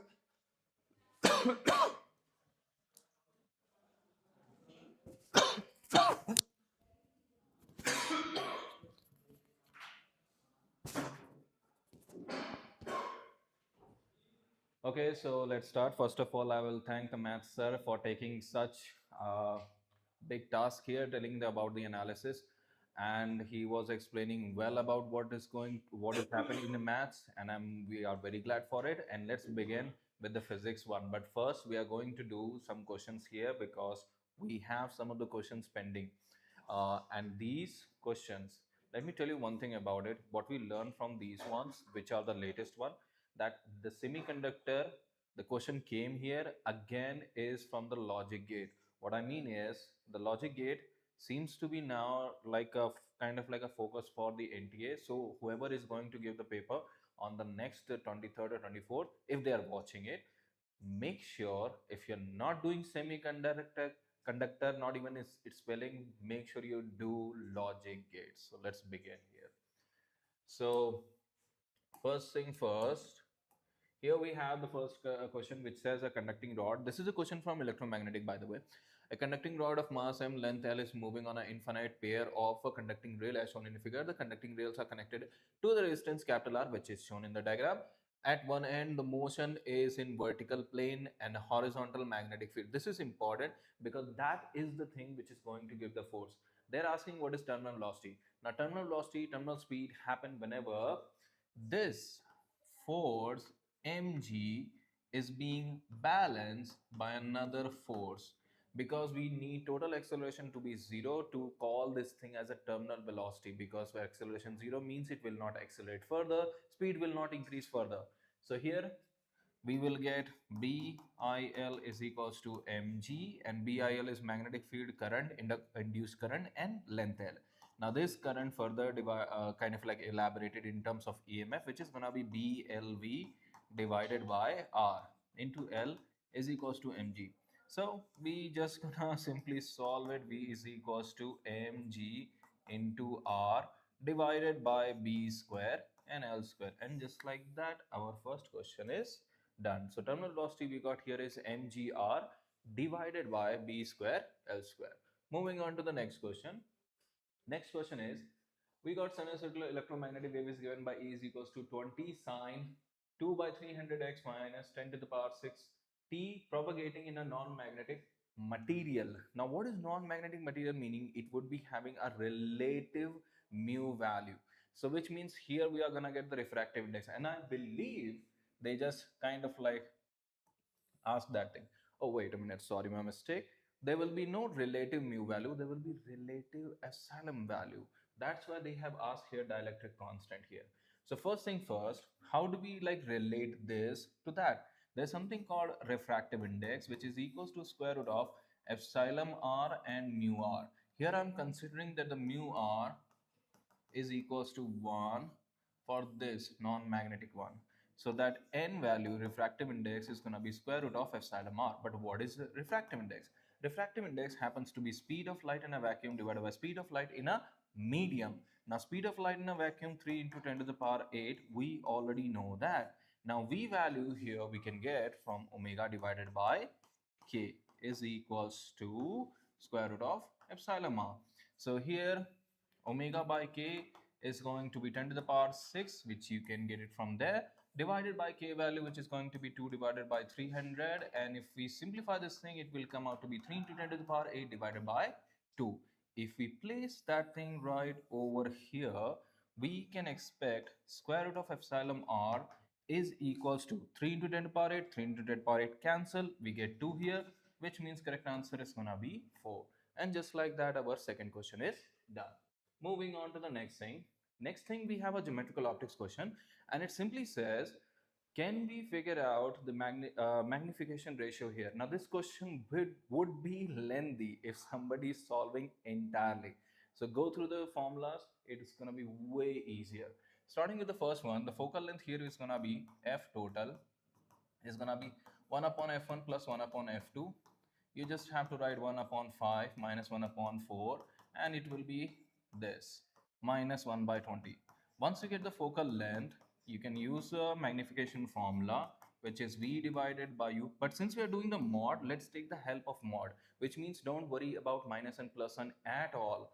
So you can directly say f divided by f plus u, something like that. Or if you wish to solve it properly by doing 1 upon v plus 1 upon u is equals to 1 upon f, I mean, making sure there will be a minus sign here, then putting the object distance also minus, which makes it plus.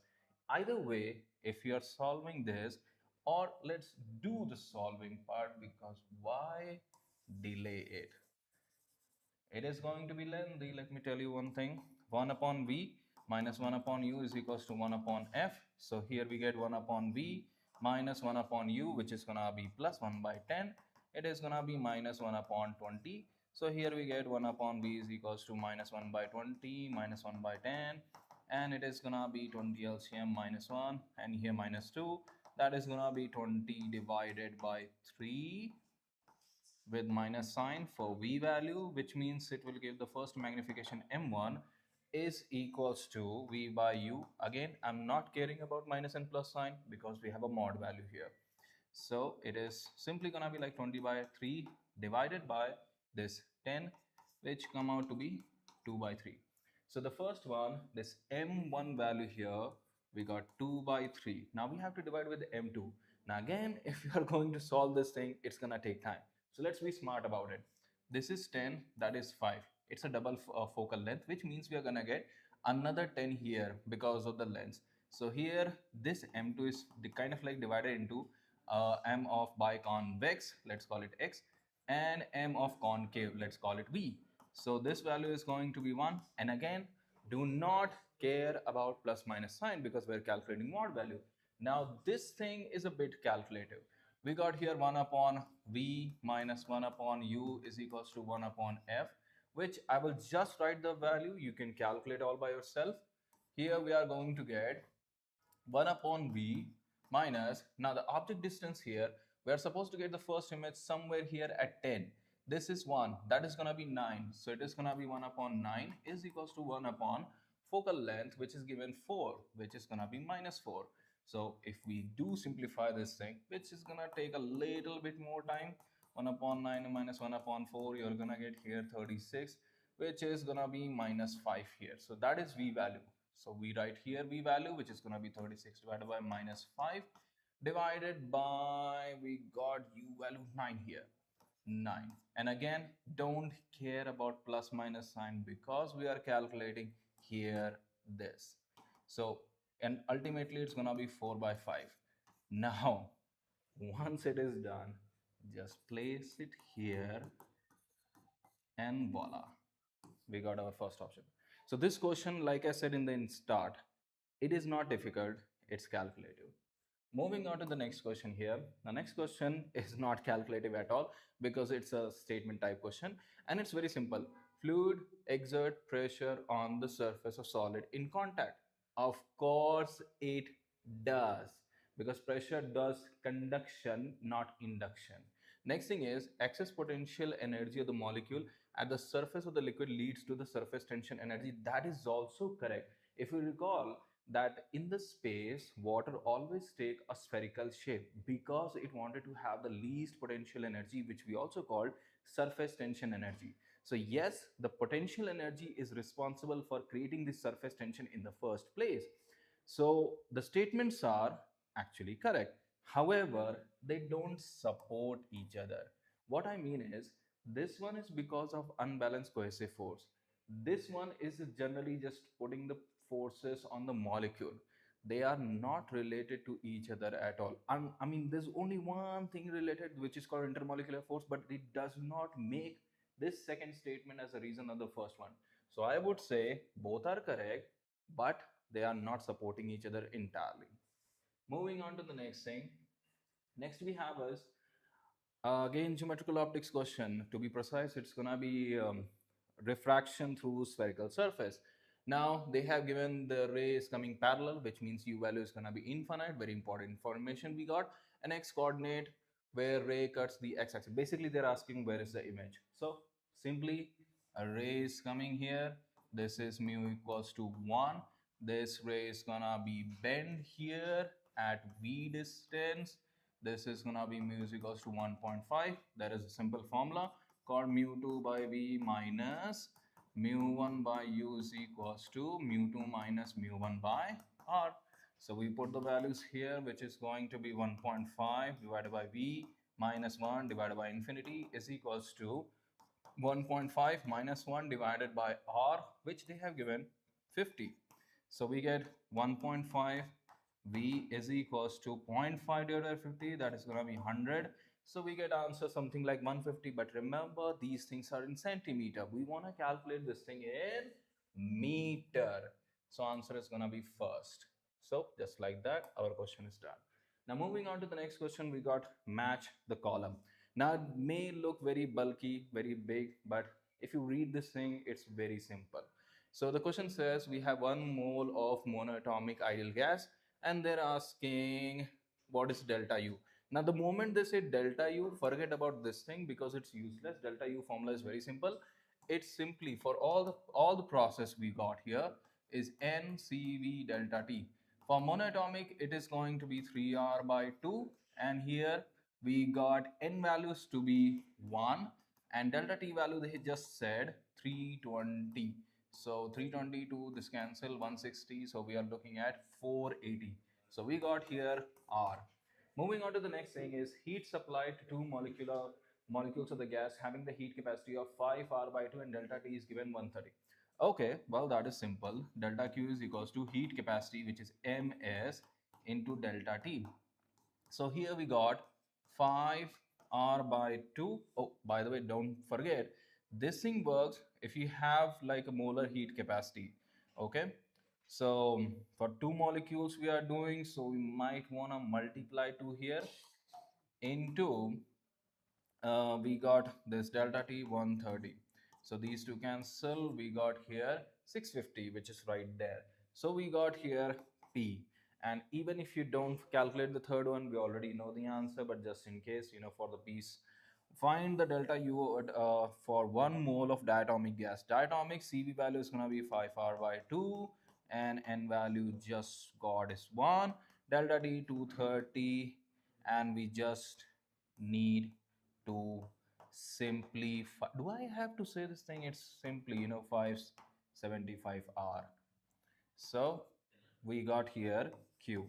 So which one is it, like R, P, Q? First option. There is, however, one thing I will point it out. This thing I would rather say take it as molar heat capacity, not just heat capacity. There's a slight difference, but it's important.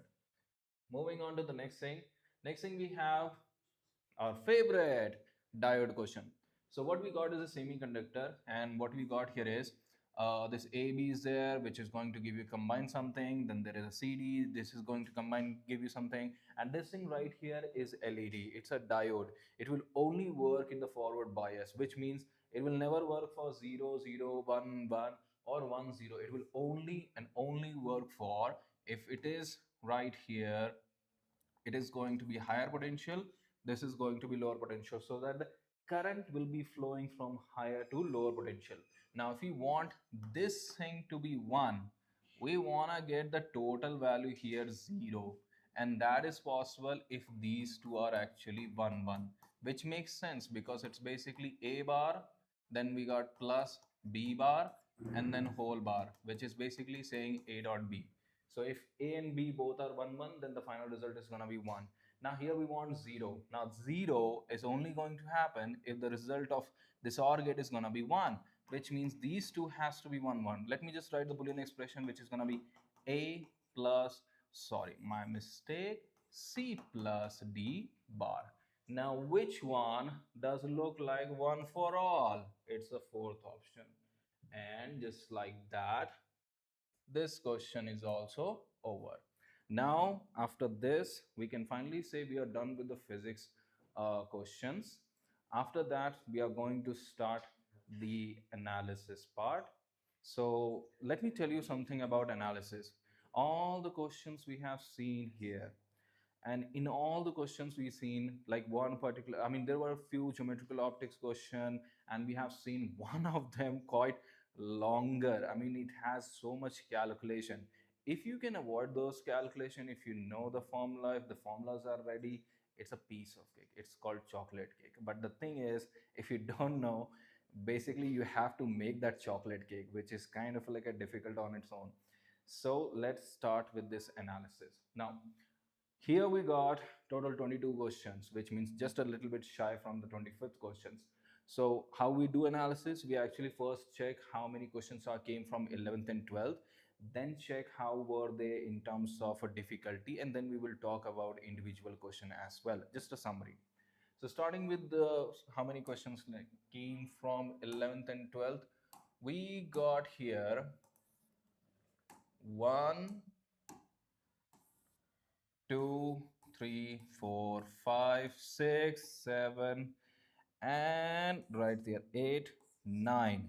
Now out of 22, there are nearly 9 questions. We are expecting 11, but let's call it, close to 45%, which means again the NDA is doing the balance. It's not doing some sort of like a biased, yes, let's call it injustice as well, but it's not. If you're done, if you did your 11th properly, because it's one of the class which we really love in physics, because it's all about mechanics. If you're doing that, you can easily score here. From my perspective, I would say you can easily score 40, which is the necessary marks you needed. Now talking about the 12th, of course, out of 22, 9th, 11th, or remaining are gonna be 12. So here 12th is kind of important. I mean, we have seen questions from geometrical optics. Let's see here what kind of questions we got, what kind of topics we got in the 12th classes. We got electromagnetism, current electricity, and then we got here gravitation. Now gravitation, according to the board, it is a part of 11th, so you can consider if you want to take it as 11th. But I like this gravitation with electrostatics, which means it's a part of 12th. And talking about electrostatics, we did got here electrostatics as well. Moving on to this heat transfer, this is related to current electricity, so it's a 12th one. Then thermodynamics, oh, that's a 11th. Modern physics, important one. Then electrostatics, ray optics, gravitation is kind of like occurred twice here. It's only because it's related to electrostatics.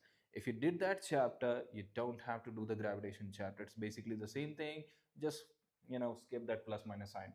Now what we got here is, which is surprising for us, is electromagnetic wave have they have asked. Even though the electromagnetic questions was already asked in the previous set, it was a literally same question based on the propagation, only the data was changed. So if you are actually going for the next paper, I will highly recommend you see the solution, you see the question paper, because who knows, you might get 4 questions exactly same.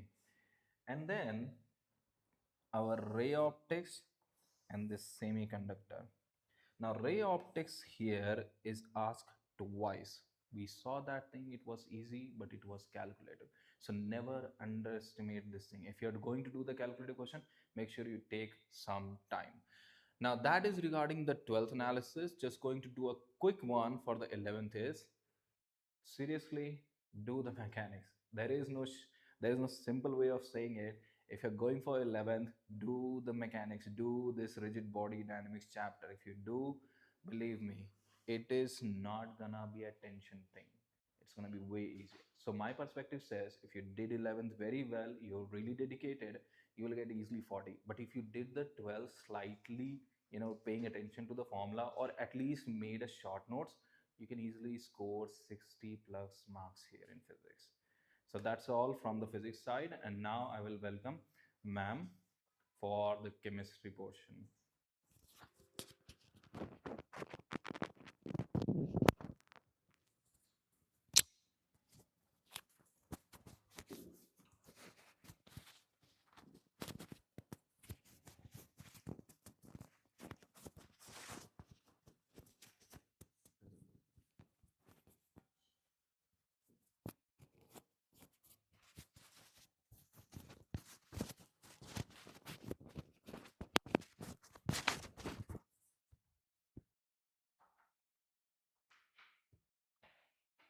Yes, coming back to the last part of chemistry, we have some more questions. We'll wind up very fast and then let us go for the analysis too. Okay, yeah, we are left with some few questions.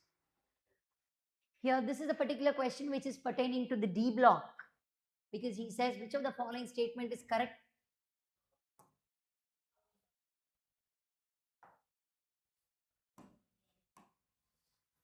Which of the following statement is correct regarding atomic, the element which is having atomic number 79. You all know the atomic number 79 is gold. So atomic number of gold is 79. So you have the group 1B or 11th group, copper, silver, gold. These are the three elements pertaining to this family. Here he says he's asking us to pick up the correct statement with respect to gold.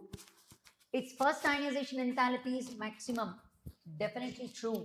The first statement happens to be correct. Why? Because gold is smallest because of inert, the lanthanide contraction. The atom comes after lanthanides. Lanthanides are atomic number 58 to 71. The first set of 4 series or the lanthanides. The poor shielding effect of the F electrons causes the shrinking in the size of gold also. So therefore, it is having highest ionization energy. The second statement is minimum, as I say, it's a contradicting the first statement. You can cross that. It belongs to group 10. Absolutely not. I already told you group belongs to, these elements belong to group 11. So this is again the wrong. And copper belongs to 4th period. Silver belongs to 5th period. Gold belongs to 6th period. So therefore, this is again wrong. So your answer is first option. Now let's go for the next question. Here he is given as a numerical value question. Every time, every shift, they are asking quantitative analysis, that is percentage of heteroatom present in the organic compound. So here the compound is sodium extract of organic compound, which is 0.1 grams, is treated with chlorine water and CCl4, which dissolves in organic solvent, producing a violet color upon treatment with silver nitrate. Probably the organic compound is consisting iodine. That is the reason why it is giving you a violet coloration, which is due to the formation of, the iodine is present in the organic compound. And now you get a precipitate, which is yellow color after treatment with silver nitrate. The yellow color precipitate is AgI. Now we need to find out the percentage of iodine which is present in the organic compound. So what is the formula we usually use? Weight of silver iodide by weight of organic compound into atomic mass of iodine 127, the molar mass of silver iodide 108 plus 127, which is nothing but 235 into 100. So when you substitute weight of silver iodide, he is given as 0.12, and weight of the organic compound is 127 by 235 into 100. Roughly we will get 65%. So that is a numerical based question, percentage of iodine present.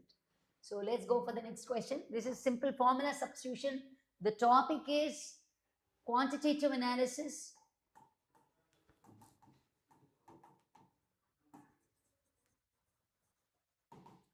And the topic is quantitative analysis, and the chapter is practical inorganic chemistry, PIOC. Let's go for the next question. Yeah, this is a thermodynamics question. Students found it a bit difficult, or rather, it is again a formula substitution, but still some students just get away from such types of questions because they are all formula oriented and calculation oriented. Let us see what are the formula involved here.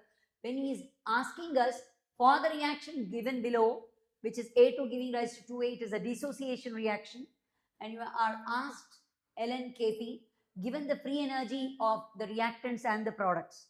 First of all, we have to relate the entire reactions. It's an equilibrium. We know that delta G is 0. So when delta G is 0, delta G, which is equal to delta G naught plus 2.303 RT log Kp. We know that since it is at equilibrium, this is 0. So let us write this. Delta G naught is minus 2.303 RT log Kp. Since he is asking ln Kp, I would write this as minus RT ln Kp. Alright. Now, substitute delta G naught of the reaction. How do I calculate delta G of the reaction? Delta G of the reaction is nothing but products minus reactants. The heat of formation or free energy change or formation of the reactants. The reactants is, products is A, 2 into, that is formation of A, minus heat of, free energy change of the reactants, that is A2. So we have here 2 into, which is given here as minus 50.384 minus, and what is the heat of formation of delta free, not, that is free energy change of A2, that is the reactant, which is 100. So we will do this minus 100.76, okay, 100.768 plus 100, which is 0.768 kilojoules per mole. Now just substitute this value over here, which is of course minus 0.768, which is R value. If you consider in kilojoules, you will have 8.314 into 10 power minus 3.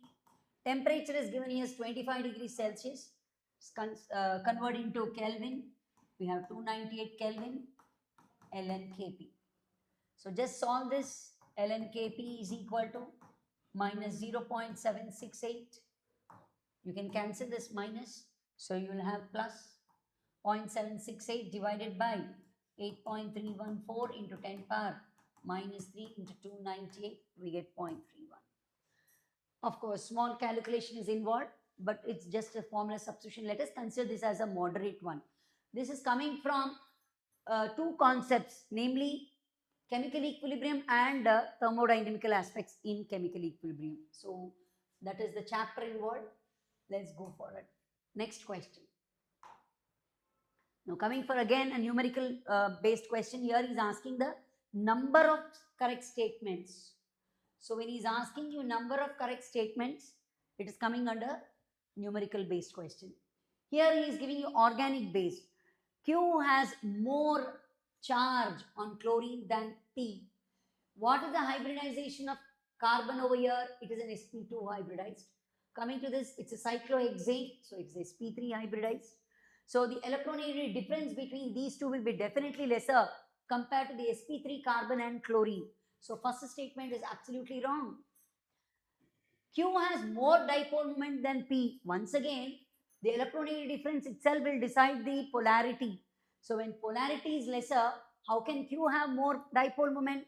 So once again, this is again a wrong statement. So let us go for the third statement.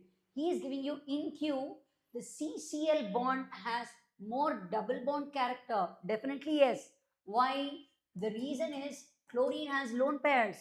So due to the electron donating tendency of chlorine, the pi electrons, the lone pairs are in conjugated with the pi, conjugation to the pi bonds. So therefore, there will be a double bond character developed between the CCl bond in Q. So definitely, I will go with the statement 3.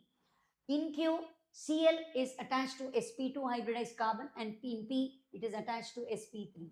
So this is an absolutely right statement. So let us also go with the fourth statement. Let us go and read the fifth question. In Q, CCl bond is more due to repulsions. Bond length is more, he says. Definitely we said now itself, because of the sp2 character, the sp2 hybrid orbital is smaller compared to the sp3 hybrid orbital. So the distance between these two will be lesser compared to the distance between CCl, which is in P. So therefore, statement 5 is also wrong. So the number of statements which are correct are 2. Let's go for the next question. So it's the simplest one. We will consider this as chemical bonding issue actually in organic compounds?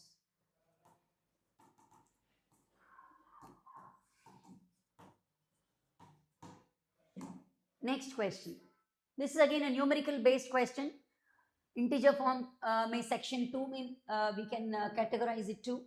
Here he is giving you cyclohexene reacting with 1 mole of bromine, where we are going to add to form dibromocyclohexane, a saturated compound.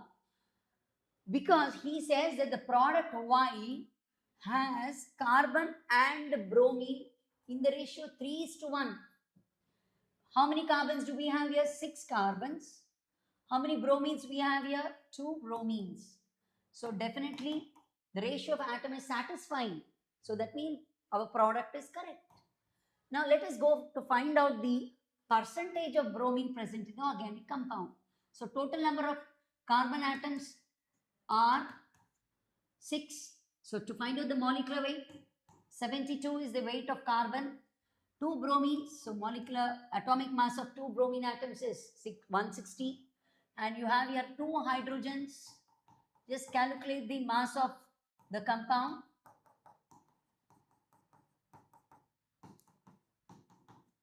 You will have 10. So 242 is the molar mass and 160 is the bromine mass, because there are 2 bromines, and we roughly get 66%.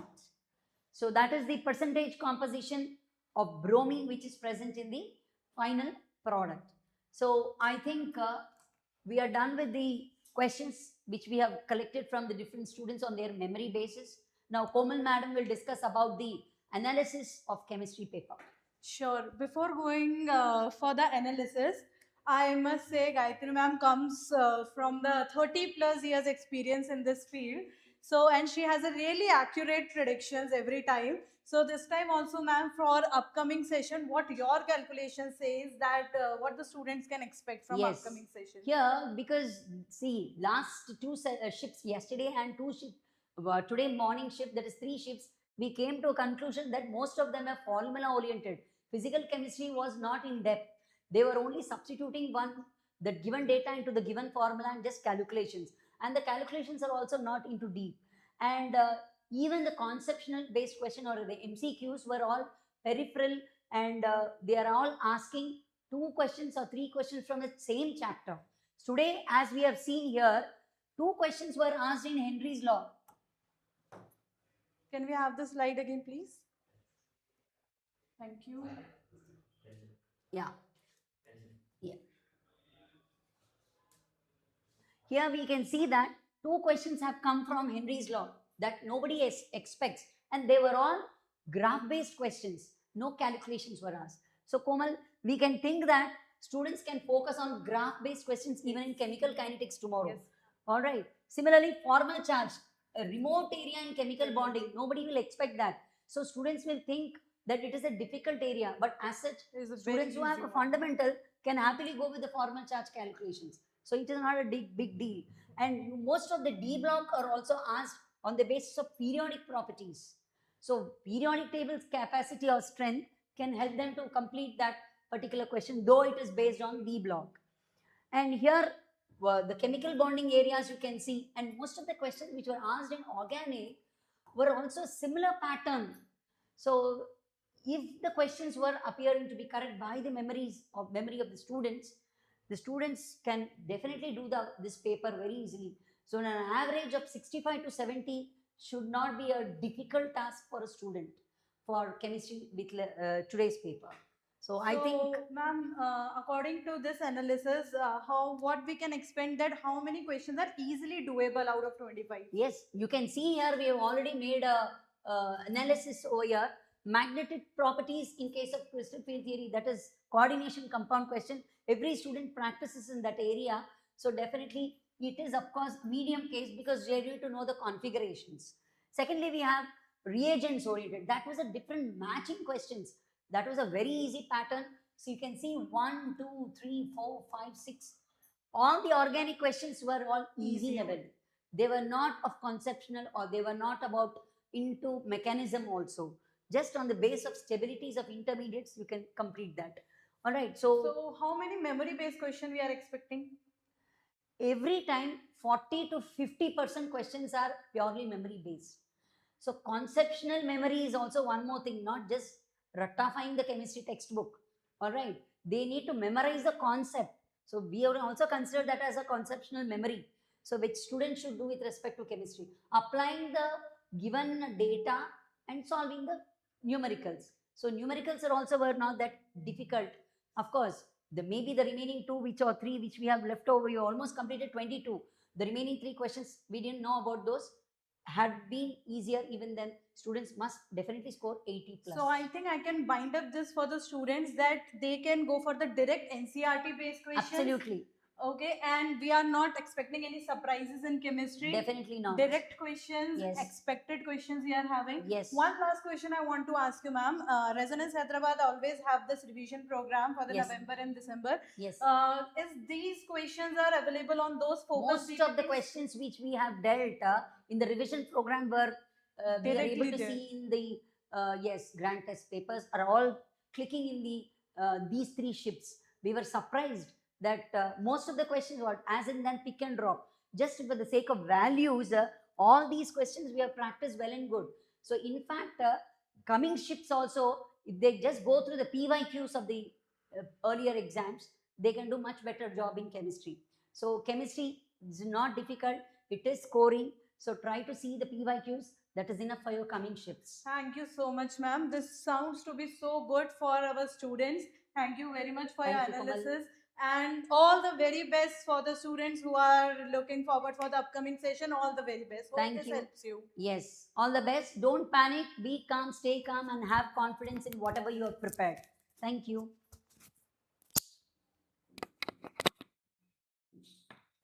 One more. This